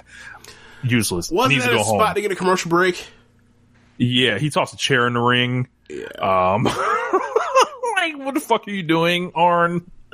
After that, like, break. Yeah, Cage and Stars beat on Cody, and Cody reached for the hot tag. Alan ran wild on Team Taz, and just a lot of great back and forth action in this. This was wrapped up by Alan basically getting caught in a bad position by Brian Cage. Brian Cage was up on the top rope, went on the second rope, and he stopped the coffin drop, and he hit the avalanche drill claw to pin the champion, presumably setting up a future title match with Cage and Darby Allin. I get the booking from there. But, yes, this was crazy. So that's 2 weeks in a row, Brian Cage with like a super finish to one of his matches out of the turnbuckle. Then after the match, we've watched Will Hobbs, appear and always, kind of come a little late, kind of just show up, kind of just come out and never really make contact with one for the last couple of weeks. James had the running joke of, Willie save a white man Hobbs. That That is your nickname. I did not make it a nickname. I just noted that man always out here saving white men. That's all I was saying. That's all I said. You made it into a running, AKA. Yeah, this is an editorialization of that. But I don't appreciate the editorial. I don't appreciate it. Last week on this show, I sat here and told you, I was like, he ain't never made contact with them boys. Ever. All the times he tried to save them. Something ain't right. You know, maybe he's really with Team Taz. And what do you know? AEW rewards your boy for paying attention. So, Willie comes out, no shirt on, wearing the grease, chair in hand, or I don't believe he had the chair actually. He helps Cody to his feet, chases off Team Taz. They get out the ring. Cage and Starks looking at him, full of adrenaline, all staring at each other. Willie picks up the FTW championship and appears that he wants to run it with Cage. Cage not really interested in this. All of a sudden, Cody's getting up and he's like kind of thanking Hobbs. He's got his hands on his shoulders. All of a sudden, Will Hobbs cocks back and lays Cody Rhodes the fuck out with the FTW title. And Taz jumps in and says that Willie Hobbs has joined Team Taz. Completely shocking most of the audience, I'd say. I thought this was awesome. For me, it wasn't shocking, but it was like, damn, they set it up beautifully for weeks, and I don't think people picked it up. One of the first real great turns, I think, in the history of AEW. Yeah, you had pointed out astutely. I wasn't paying much attention to it, but they use it, and that's what we like. This is the thing when we talk about swerves. Swerves are good when turns are good when they make sense and you can follow, and there are breadcrumbs to either lead you to it or you can go back and go over them and review them. Long story short, you can do pretty much anything you want to if it makes fucking sense. Yeah. And looking at it from the Willie Hobbs perspective now, or Will Hobbs, now he has a lot less pressure on him rather than, being a babyface on the roster, because it looks like there weren't too many places to fit him at the moment. However, you can get him in this group now with these guys with tons of experience, with Cage and Starks and Taz to do all the talking, and you can protect them, build them up, essentially like another Wardlow. And then flip the switch on him back whenever he starts to really catch with the audience. And it's a lot more low pressure situation, I think, for him. Yeah. Aside from that, that was AEW. Another awesome show. They're on a roll, and I think they're going to be really tough to deal with on the second. Because I feel like there's going to be some with Pac and Kingston is going to be on that show. The Bucks probably will be defending the belts against, maybe TH2 or something like that. TNT titles in play with Darby. They've got Hobbs in this situation here with Hobbs and Cody as a match. Who knows? But they got a lot of good stuff set, and they're not waiting for the next pay-per-view cycle to get going. Yeah. And I think that's going to help them, especially at the end of the year. Because the end of the year last year, they kind of they were in between a cycle at the end of the year, and then they had the shit at the last Dynamite of 2019, which is don't ever do that again. So yeah, I think they're off to the races after the cycle. Yeah, so I guess we go to NXT. NXT starts with a title rematch between Johnny Gargano and Leon Ruff. They start with a video package of showing of Leon Ruff coming down to the ring. They show a video package of Leon Ruff getting the upset victory last week. Johnny Gargano comes in, and it's also interspersed with Leon Ruff giving you a background of who he is, where he's from. He's from Detroit. So, hey, shout out to Detroit. You want to give a civic shout out to Wayne County or some shit? Yes. Wayne County, where you at?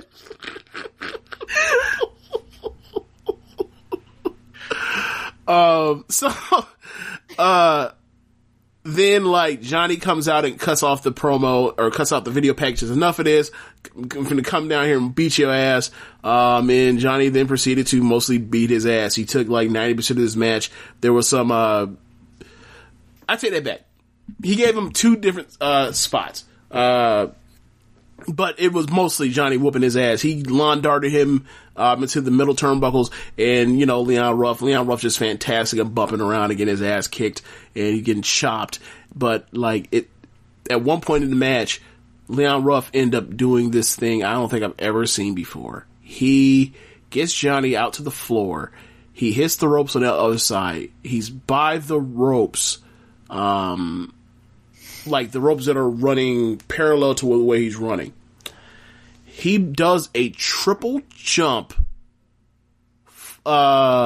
springboard. I don't want to say springboard because it wasn't a springboard.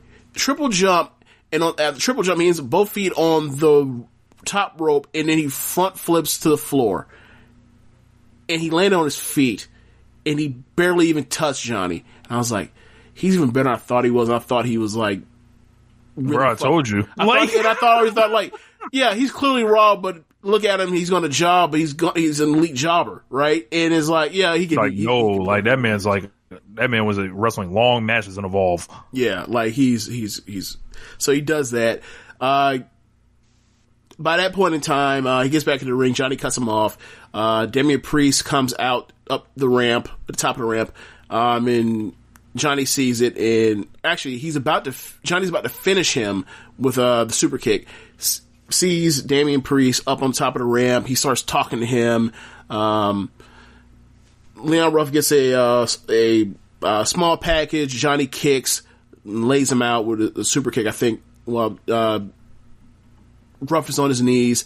He sets him up like he's about to give him the spring or the slingshot DDT. He hits it. He's by the ropes, of course. And Damian Priest pulls him out the ring, says, "I'm sorry, kid." Hits with a big forearm, DQ the match. Leon Ruff is still the champion. He's fucked Johnny. Johnny blows his stack. He's furious, and they go to the back. It was a short match, but it was good while it lasted. And like, they're giving Leon Ruff more in these matches or whatever else. I believe Leon Ruff is an AR Fox guy. Okay. Is AR Ruff, is he still in Evolve or is he out? Evolve doesn't exist anymore. I assume he's out. I mean, like, okay. Yeah, okay. We get a backstage promo with Cameron Grimes. He says he's going to beat up Loomis because he doesn't have to look at his eyes, and he says he's on a rocket ship to the moon. Oh, I forgot about this. The blindfold match. Oh, come back. Loomis and Grimes and a blindfold match. Out. That's just what we want from the No BS. Right. Guess who the ref was, Rich? Who is the ref, James? The zombie ref that Grimes has been scared of the past 2 weeks or 3 weeks or whatever. Why are they still doing this zombie shit? His face. No. You gotta remember, he was a zombie doing that one match. He has been a zombie since. It's just that Grimes remembers that he was a zombie, so he's scared or hesitant towards him. Anyway. So this is like only Hulk Hogan can see the Ultimate Warrior in the mirror, but the audience can't. I don't fucking know. It's really just a highlight that Cameron Grimes is very good at comedy, so they've made him a coward as opposed to one of the best wrestlers on this roster, and they put him with Loomis because Loomis is a scary guy, so you have this dude be a cowardly heel that can eventually gets his heat in when he's not looking or when he's blind or whatever else, and ultimately these are shitty matches that was getting neither one of them over because all things Loomis sucks. Anyway, way to go, Loomis. Loomis in the ring. they both get in the ring. They put the blindfold thing. It's not even a blindfold. It's like a bag, like a big black bag over there. Sack, the black sack. The big sack. they put the big sacks on these boys' heads, and they had the white string. No string, just sacks. Okay, just sacks. I'm like fucking 11 years old. Anyway, covering up their face. Loomis basically is like 2/3 standing in a corner, basically like 3 feet out from the corner, and doesn't budge. Maybe let's say 4 feet. Grimes starts feeling around. He bumps off of the ropes. He walks behind Loomis. He comes around to another corner. He accidentally traps the ref in the corner. The ref doesn't move him or whatever else. He feels the ref. He punches out the ref. He stomps the shit out the ref. The dog shit out the ref. The ref is out on the apron.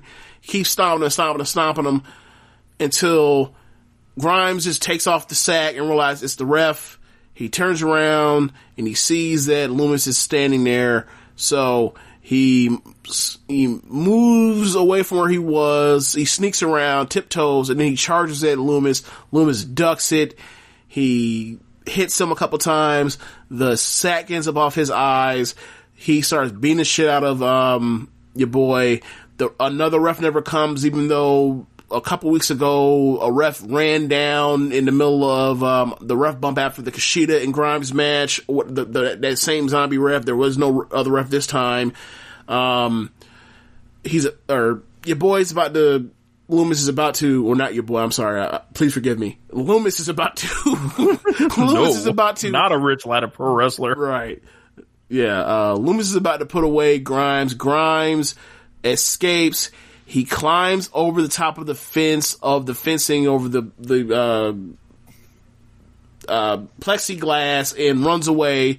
Loomis walks up to the plexiglass, stares at him running away, and then stares directly into the camera. And it didn't say like to be continued or the end in the way that House of Horrors match that they had for Halloween Havoc ended, but it may as well have. It was this shit is not over. Wow, this is a worst feud of the year contender. So they couldn't even give us a finish in the blindfold match. Why would you want one? Who gives a fuck? It was an awful match. Like bro. Like the legacy of the blindfold match is so rich. You know. Who can forget WrestleMania 7, you know, Rick the Model Martel and Jake the Snake Roberts, a match I enjoy to this day. Man. Okay. So backstage, by the workout stuff, Regal is telling Priest, hey bro, you can't be interfering in the fucking title match. What's wrong with you? And, Priest says, "Hey man, I'm just playing. I'm just fucking with Johnny. He's a jerk. You don't like him either. It's just, I'm just playing a little joke." So, in walks Ruff. Ruff hears it and says, "Oh, so I'm a joke to you?" And Priest is trying to say, "Hey man, I'm just looking out for you. This dude could really hurt you." He's like, okay. Worried about really hurt. Slaps the fire out of Damian Priest and walks away. And then Regal says, "You deserve that," and then they went away from that. Actually, I take it back. There's also a part there's also a part where before that, Ruff said, "If you think I'm a joke, if y'all think I'm jokes, then like I'm gonna hand you this here belt and I'm gonna just rip up my contract because I ain't no joke." And then he slapped him. So he has a backbone. He's not just a comedy geek. Like they're slowly building that he has a backbone. How nice of them. Right. So then we get a video of Shotzi Blackheart seemingly trying to rebuild something. We don't know what it is. I'm assuming she's trying to rebuild the tank, but she tells Candice, "This ain't over. I'm gonna get my revenges, and I'm gonna get it at War Games." So it's like the new No Limit. Like she's trying to rebuild the tank. Sure. You know, P. Miller clothes, Little Romeo. Anyway, yeah, so we end up getting December 6th. So, that's a Sunday following, the Omega and, Moxley match. So, why do they have the captain teams? Say again? They can't just have one-on-one match. Like, they gotta have a War Games match, too. It's War Games season, so they're doing War Games. That's all I can tell you. They shouldn't be doing War Games because they're in the fucking PC. Where the fuck they gonna put another ring? Are they gonna have to There's room for a second ring, but the thing is, why? Like, I mean, they put the storylines in place where where they have enough women to do it, and they've already sold enough seeds to do it, especially after this show. But it's also just like, why must there be a War Games? You're doing a War Games, and you have to have these people do a War Games match and take War Games level bumps in front of like 50 people. Yeah. Like, I'm going to watch it. I'm sure it'll be another great pay-per-view. They've yet to have a bad War Games takeover. But still, it's like, you didn't have to do this. No one was clamoring for War Games. Except, William Regal being a meme of saying War Games every year. He didn't even say War Games. It was Shotzi this time. I get what you're saying, but yeah, I mean, I guess, actually I take it back. I guess that Regal will be able to say War Games for the men's side once they do Undisputed versus, McAfee Goon. So yeah. Anyway, next match is, Candice LeRae, Indy Hartwell versus Caden Carter and Casey. When Casey was in and shined, it was good. Basically, when the babyfaces shined, it was good. When they were selling, it was slightly awkward throughout. It went short. It wasn't that good. Basically, at the end of it, they end up isolating Kaden, and Candice gives her basically like a arm-assisted curb stomp for the win. Oh, also, I've picked up on Indy's, she has this thing where, she starts her match. This is the second time I've seen her do this. Starts the match, and she's normally in there with pipsqueaks, and she, circles the ring once or twice, and it stops and says, "You're not impressive!" It's like, what? Okay. It is random goofiness, but whatever.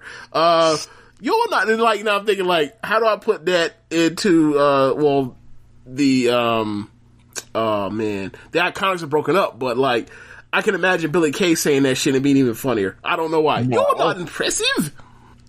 Anyway, so we end up getting a video package for Arturo Ruas, who we have not seen in NXT. He was in the Raw Underground. Right. He was on Raw Underground, right? But Rich, I believe I remember seeing they get this awesome vignette for him months ago, and he didn't show up. He'd been gone, and then he did the Raw Underground stuff. So I decided to look it up. I was like, I remember he did that awesome thing. He talked about Hapkido, black belt, Brazilian Jiu-Jitsu, black belt, and he's he a million disciplines. Black belt, right? And I was like, when was this? I went to YouTube, typed in Ruas, and found out that vignette aired. I'll wait till you finish drinking the water you're drinking. I don't want you to spit on the mic. It aired December of 2019. What? What? I couldn't fucking believe it. I was like, it's been that long.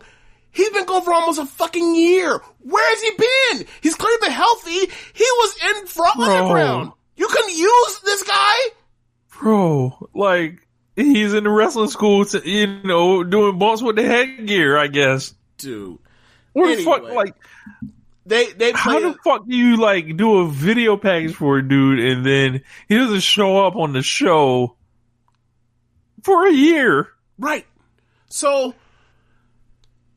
they showed this video, they didn't show the same video package. The reason why it made me think of looking up that video package, because it's in the same style as the black belt one. So, It's like, this clearly is some shit that was shot back a year ago that just, like, bring it back out. So, they go to commercial break and come back. Is this Brackus? Dude in the 90s with all the muscles. So, they come Brackus back is coming soon. After commercial break, and it's him versus Kushida. Who else? And bro, all they did, like, almost all these Kushida matches, they both went for each other's left arms. They both tried to slap on submissions and fight in and out of them and strike each other hard. And then ultimately the end of the match is, who else gets a single leg X guard on Kushida. He's like, oh no, he's about to, like, after, basically cutting through dudes like a knife through butter with the submission stuff with Kushida, he finally met somebody that's kind of tough. He's like, fuck, he has my leg. And they basically get out of it with the Thatcher Riddle first match finish, where you have a single leg X guard, he's about to slap on like a heel hook or something, you're kind of fucked here, pin his shoulders to the mat, get him out of here, 1, 2, 3. So, they look at each other, or whatever else, but Kushida won, Ruas slinks off, or whatever else, but it's like, he also didn't get beat, so it's like, they're gonna do something with him. What exactly? I don't know. Hopefully, is matches with Kushida and Thatcher. That's what I'm hoping. And like, Kyle O'Reilly and, trying to think who else would be somebody. Oney Lorcan. Hopefully he does those matches. Like, Ruas wrestles those guys. Like, basically like, the shooter division of NXT, he works with those guys. Like, no Loomis whatsoever. You stayed away. Nah, Loomis in the shooter division. No, he's not. That man has submitted Timothy Thatcher before. He's superior submission specialist than this man. So whenever they done, whoever wins out of all those dudes, they can go see Big Dex after that. Wow, Big Dex, terrible. So then after this match, we end up getting a backstage promo with Ember and Toni Storm as they're about to go face Raquel and Dakota. And they talk about Ember's match where she lost to Dakota 2 weeks ago, and Raquel's interference played into it. And they said they're sick of their shit and they've been cheating. And she remembers that Dakota is one of the best women's wrestlers in WWE. I don't understand why she has to do this bullshit, but payback's a bitch. She didn't say that, but like, I'm gonna get payback, and I'm with Tony. And so then Tony says, yeah, I'm here with you, but we both came back on the same day, and once we're done with this, it's back to both of us, challenging for the NXT Women's title. Ember tells her, look, I'm with you, let's just handle this, and then, we'll still, strive to be the best. And then they go off and they have the match. Good ass match. Raquel might be, depending on how the rest of this, like, year goes, like, she should be getting votes for most improved. Because, like, she's in good matches constantly now. Or not constantly, but like, she's consistently in good matches. Like, she's a lot better than she was a year ago. Where she almost fucking killed her. I can't even say a year ago. Like, you think of when she debuted and she almost fucking killed Tegan on that table at Portland, to now where she's in, she's in the Amazon match. She's having matches with other people where she's killing people. Like, they see stuff. They see something in her. Obviously, we already knew that because she's tall, but like, she could be like, I'm not even going to get into it, but like, as far as I'm thinking of main roster stuff, like, she could be someone I could absolutely see them pushing. But yeah, she just has to get better, and she's on the way, which, I didn't think she was going to get this good given what we've seen from her the previous couple of years. But yeah, really good match. Tony started with Dakota. In comes Ember for a short hot tag. Ember, yeah, man, Ember's better than Tony. Oh yeah. Like, no, I mean, obviously we know that, but like, if I gotta hear Dave Meltzer talk about how good Toni Storm is, even though she is very damn good, and then like see them tag with each other, and then see the clear difference of the level of athleticism, striking, and pace, nah, don't want to hear it. Just don't. Like, she came in there, a million strikes, Hurricane Rana deals, code breakers, and and she ended up getting worked stretched into like some gory special looking thing by Raquel. Gets out of it, tags in Tony. Tony runs wild with suplexes. They did this cool thing where she does like almost like the angle 3 German thing, where like, but on this third German, like Dakota is like throwing back elbows to her face. She just shook the shit off and still throw her on her damn back. And then I think there was a run in. Pretty sure there was a run in. Hold on.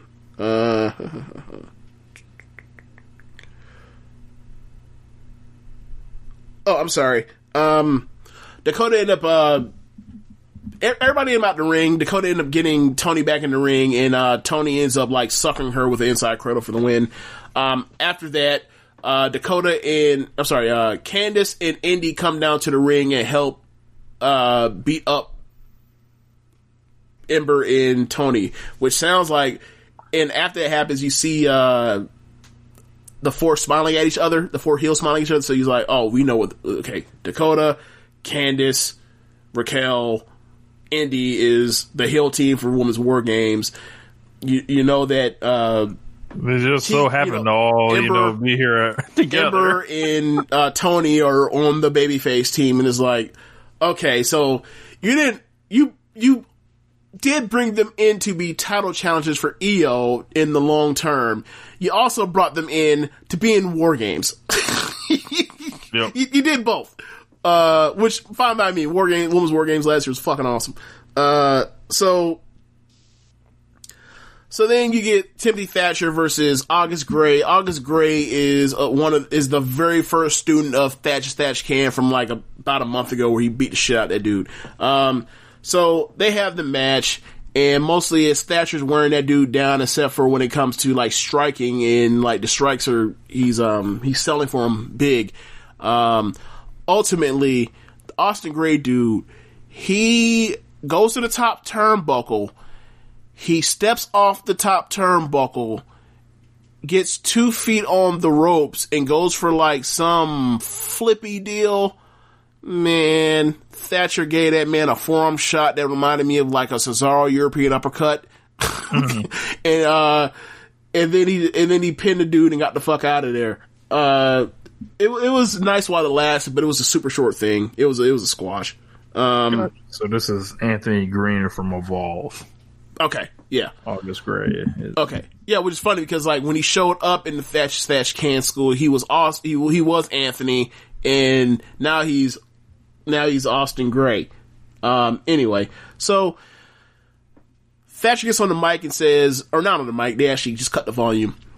He says, you didn't learn while you were a student in my class. He says, the first one of the lessons is, don't pick a fight with someone you can't whoop or beat. And then he slaps him in a hold or whatever else.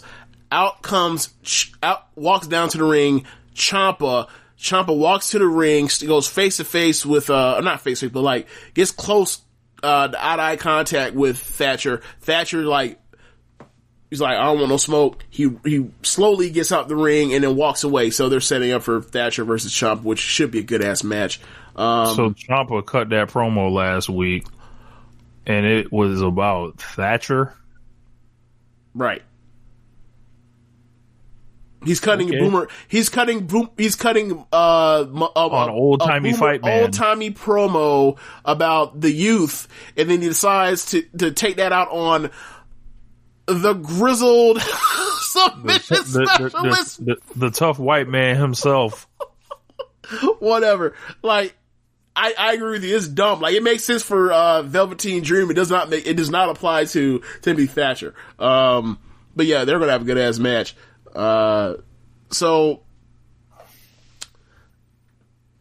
then they come out of commercial break. They asked Ciampa backstage, what was that about? Why did you come out and make the save? And he's like, it's pretty simple. I want to fight Timothy Thatcher, and walks away. Then Damian Priest comes down to the ring for a match. As he gets on the steel steps to do his pose, Johnny comes out and attacks him. They brawl around the ringside area. They tease like they're going to hit each other with big moves on the table. Ultimately, neither one does. All of a sudden, Leon Ruff comes down to the ring after those two finally get back into the ring fighting. And he's trying to help beat up Johnny, but Johnny keeps ducking, so he ends up like hitting Damian Priest. Ultimately, it leads to Johnny charging while Damian Priest is in the in the ropes or on the apron, and Ruff either sidesteps or helps or reverses the momentum and throws both of them out the ring. And then they cut to this shot, which is a great shot. They cut to the shot where Johnny of the mat looking over to the stage. You see Johnny and Damian Priest's heads both slowly with a face of like, what the fuck, or how dare you, in disgust and anger, both at the same time in unison, rise above the sea level of the ring. And they're both looking at this dude like, what the fuck, / I can't believe, I didn't know he was actually that good. So they're both pissed, and they both get into the ring, and as they both get into the ring, Leon Ruff, I think he does a tope out the ring and lands on his feet and comes out unscathed. He ends up saying that he wants a triple threat match. Or actually, no, later in the show, Damian Priest or Johnny Gargano is looking for him, and Regal has lets it be known that like he has requested a triple threat match for North American title. So they're going to beat him to get the belt on one of them too. Or they're just going to pin Johnny again. I don't know. Whatever. So, oh my God. We're told that next week, Barrett won't be there for commentary, so they're going to do Kevin Owens in commentary. So it's like his one time a year where he does charity for NXT.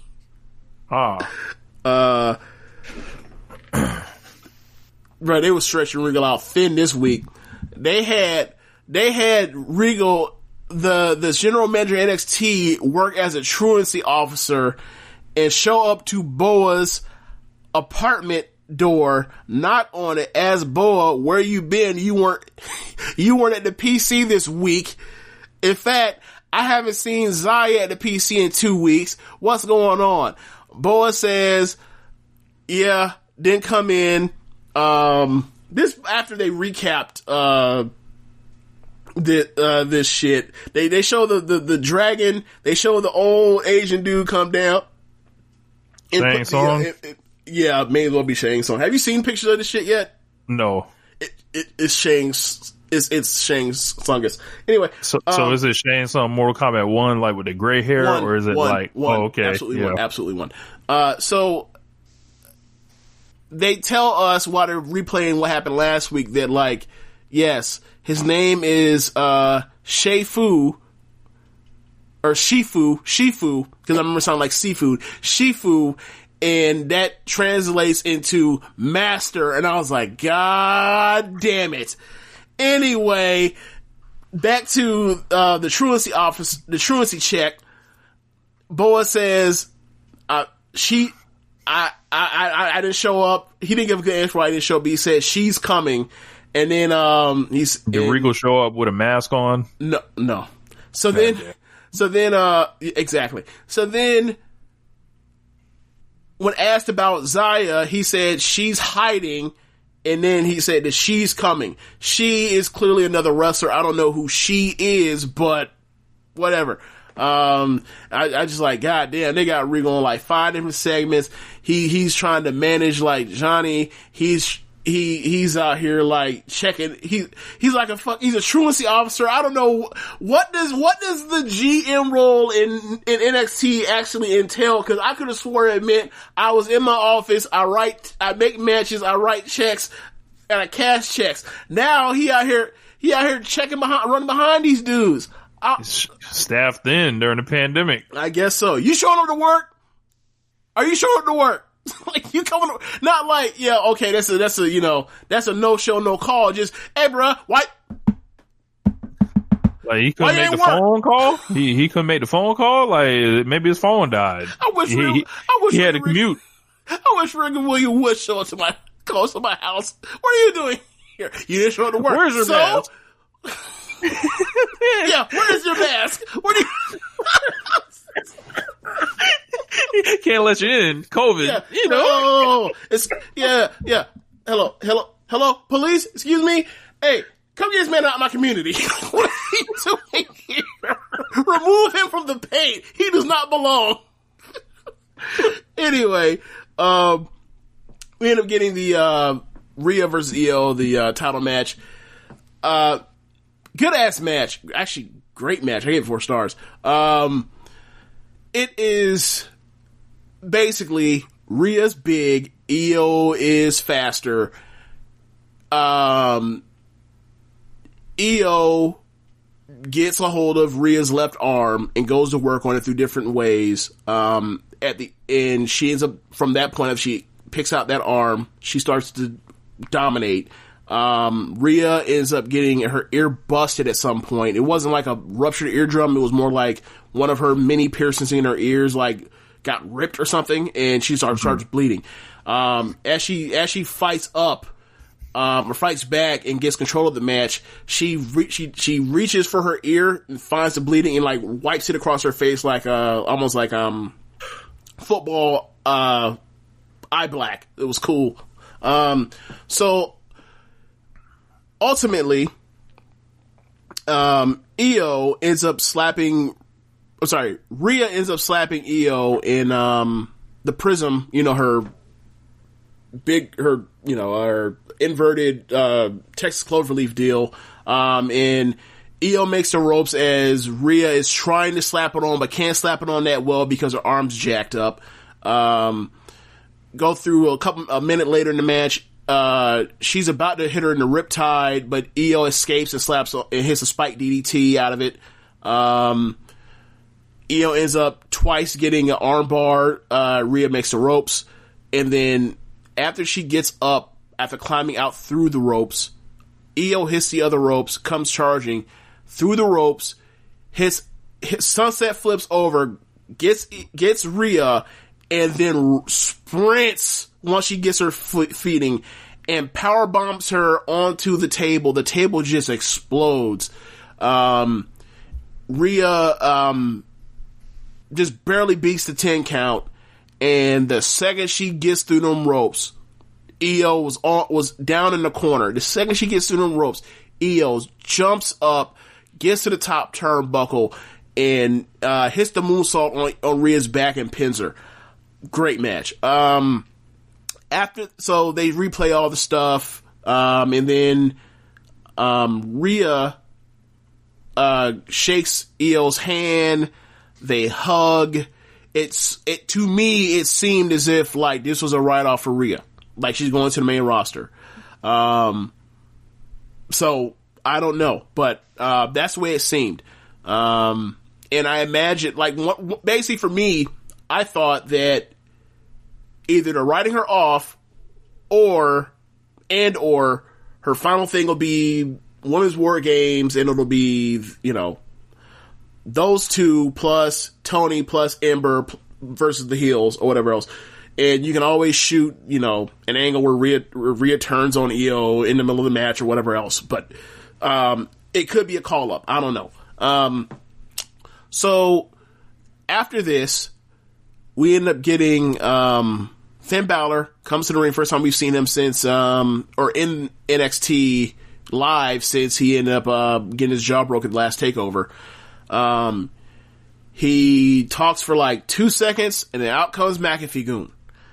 They interrupt him. They put themselves over.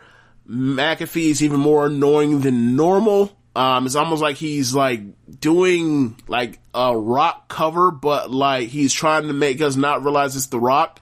But whatever. Ultimately, he buries he talks about how tough they are, talks about how they're the greatest four-man faction ever. This is, Lorcan and Birch are the greatest tag team ever. You should have seen us. You say that that the business watches you. You don't watch the business well. I know you've been watching how we've been dominating NXT the last few weeks. He says, the big hairy bastard, dead. Drake Maverick, dead. The Undisputed, all dead. So then Finn Balor grabs the mic and says some line about the big cat is back or something about a cat. And I was like, what the fuck? Whatever. Long story short, he says, I got a trick up my sleeve. Lights go black. Undisputed comes out. They beat the shit out of McAfee Goon. Adam Cole pump kicks McAfee in the face and lays him out, and then they go black. That was NXT. Yeah, so Finn Balor sounded like he's not ready to wrestle at all. Still, nope. Rhea Ripley, they finished her off for good. Maybe, probably. Like, what a year!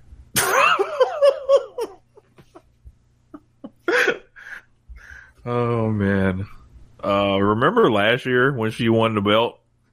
Yeah, it was like one of the best moments of the year in wrestling. Yeah, I do. The only thing that she's had to keep her warm at night is these good ass matches. But the system has failed her. Yeah.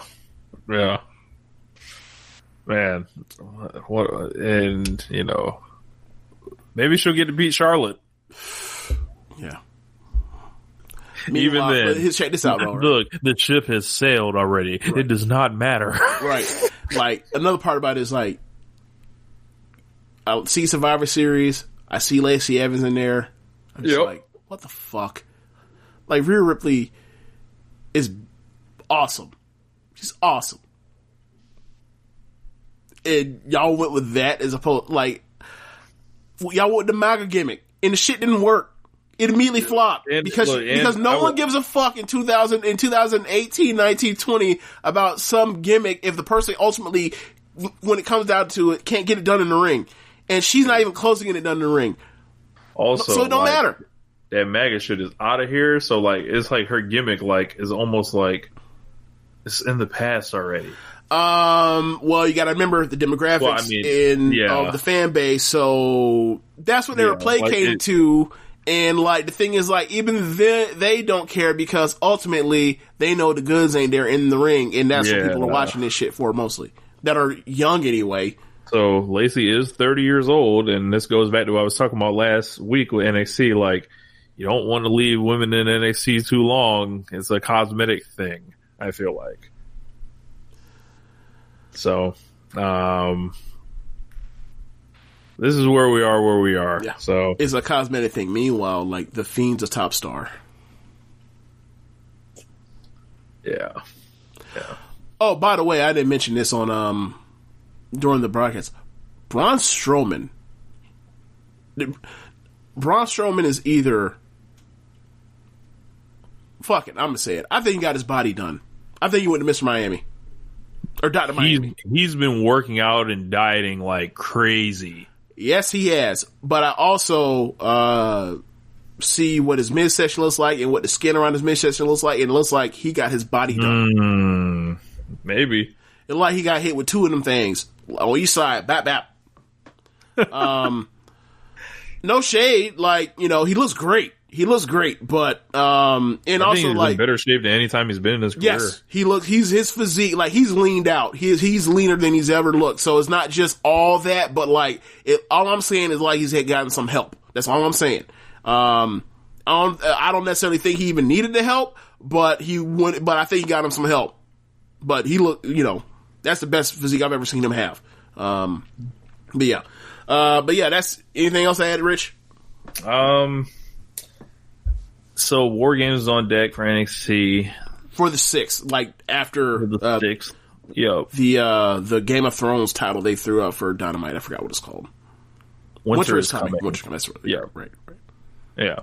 None really. Yeah. Yeah. So, I guess that's it. What a long show. Yeah. So that's in the show. Be sure to rate on whatever app you're using to listen to this with. Before that.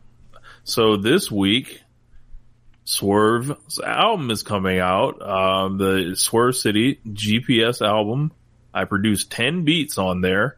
Make sure y'all check it out. It drops on Thanksgiving Day. So, when you're able to sneak away for a moment, load it up, hit the streams, buy it if you want. Help a brother out. Spread the word. Okay. So yeah, you've been working on this for months now, right? Months. Yeah. I got like a couple features on there. I got a solo song on there, a song called Nervous. I think I'm gonna do a beat breakdown for it sometime this week. So look out for it. Got some dope stuff coming. Yeah, definitely. And once it's up, we'll put the link of it in the description. But yeah, that's in the show. Be sure to rate us on whatever app you're using to listen to this with. Tell the folks about the Social Suplex Podcast Network. Go to prowrestlingtees.com/Social Suplex and pick up some official Social Suplex Podcast Network merchandise. Also be sure to check out the time too, also, because they got them Black Friday sales coming. That's right. And all that, and the holiday season coming. So, unless you're in Australia, because I heard One Nation means something different out there. What up, Joe? What up, Sam? Go ahead and get you some One Nation stuff. Right. Also be sure to check out the other shows on the network. On Sundays and Mondays, we have this show, One Nation Radio. On Tuesdays, for now, we have Keepin It Strong Style. On Wednesdays, we have the Ricky Clive Wrestling Show, Wrestling Podcast. Every other Wednesday, we have Gorman Watch This Shit. On Thursdays, we have the Grave Consequences Podcast. On Fridays, we have 8-Bit Suplex. And on Saturdays, we have All Things Elite. Thanks for listening, y'all. Bianca, Rich is showing me a picture on camera of, Bianca Belair with The Undertaker. That seems incongruous. Yeah. Anyway, later, y'all. Peace.